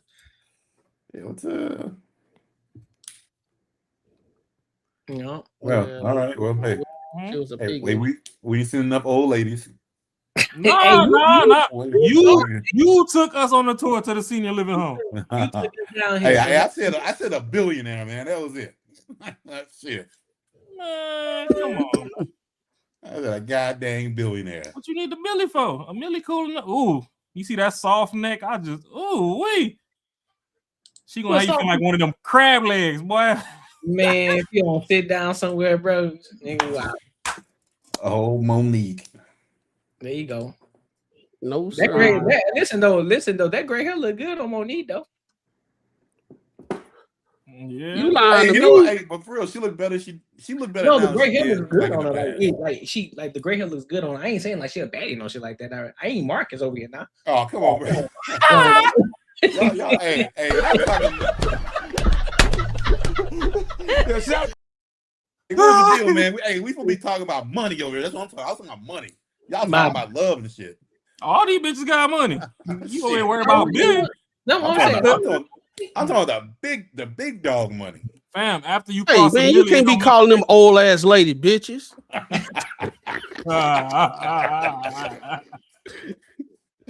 So what, you gotta take it back in time to old wenches? Shit. No, that was off of Friday. No, I Friday know. after next. You can't be calling them old ass women bitches. Oh, it's funny. Let me get off the screen. Seduction in her eyes. This is yeah, that was time for me to get off that screen. Yeah. Yes, sir. That's how Marcus look at his wings. Hey, scrumptious. Hey, to the root to the tutor, bro. Hey, come on, man. Serious today, but that was crazy. I'm not that was feeding. crazy. I'm not feeding. I'm not feeding. You say Rudy to the duty? We're talking about demolishing wings. Crazy. Dog. Come on, man. Oh, that's crazy. Crazy, yo. Well, crazy. All right, my good people. Tonight was a dope show, per usual. We still trying to figure out if we're gonna do Friday. We might have to postpone it to next Friday because niggas got shit to be doing. And it ain't me. I'm calling names out. You know what I'm saying? It ain't me. It'll be me. It ain't me. It'll be me. Hey. We still might have it. We still might have the show though. Hey, I can do next Friday. Like I do got something going on. So. Where the ladies at? Pull up and fill the seats, damn it. Yeah, that's what we might do. You know what I'm saying? We still might have the show Friday, but I know Marcus want to be here too. You know what I'm saying? He want to get drunk and talk shit. I do definitely want to do that. Well, I got to see how I feel after it sounds like Marcus already gonna be drunk on Friday. Right. Yeah, no, I'm still drink. I mean, but I'm still gonna do it. Yeah. So we'll be on the show and gonna be over there. 15 keys in the keyhole, still ain't got in the house. Yeah. Like which key is it? So you gotta do that little. It's gonna be all determined. You know what I'm saying? To be determined if we have it this week. Or we'll just postpone it for next week. But you know what I'm saying? Y'all just make sure y'all stay tuned. Make sure y'all are here tomorrow for the Courtney Edgar show. You know what I mean? Come kick it with your boy. Other than that, man, tonight was dope. And again, make sure you guys like, comment, and subscribe for the algorithm. Make sure you hit the bell notification. Y'all know we talk about everything under the sun. So we get back to the money, real conversations and real solutions. And until next time, my good people, I will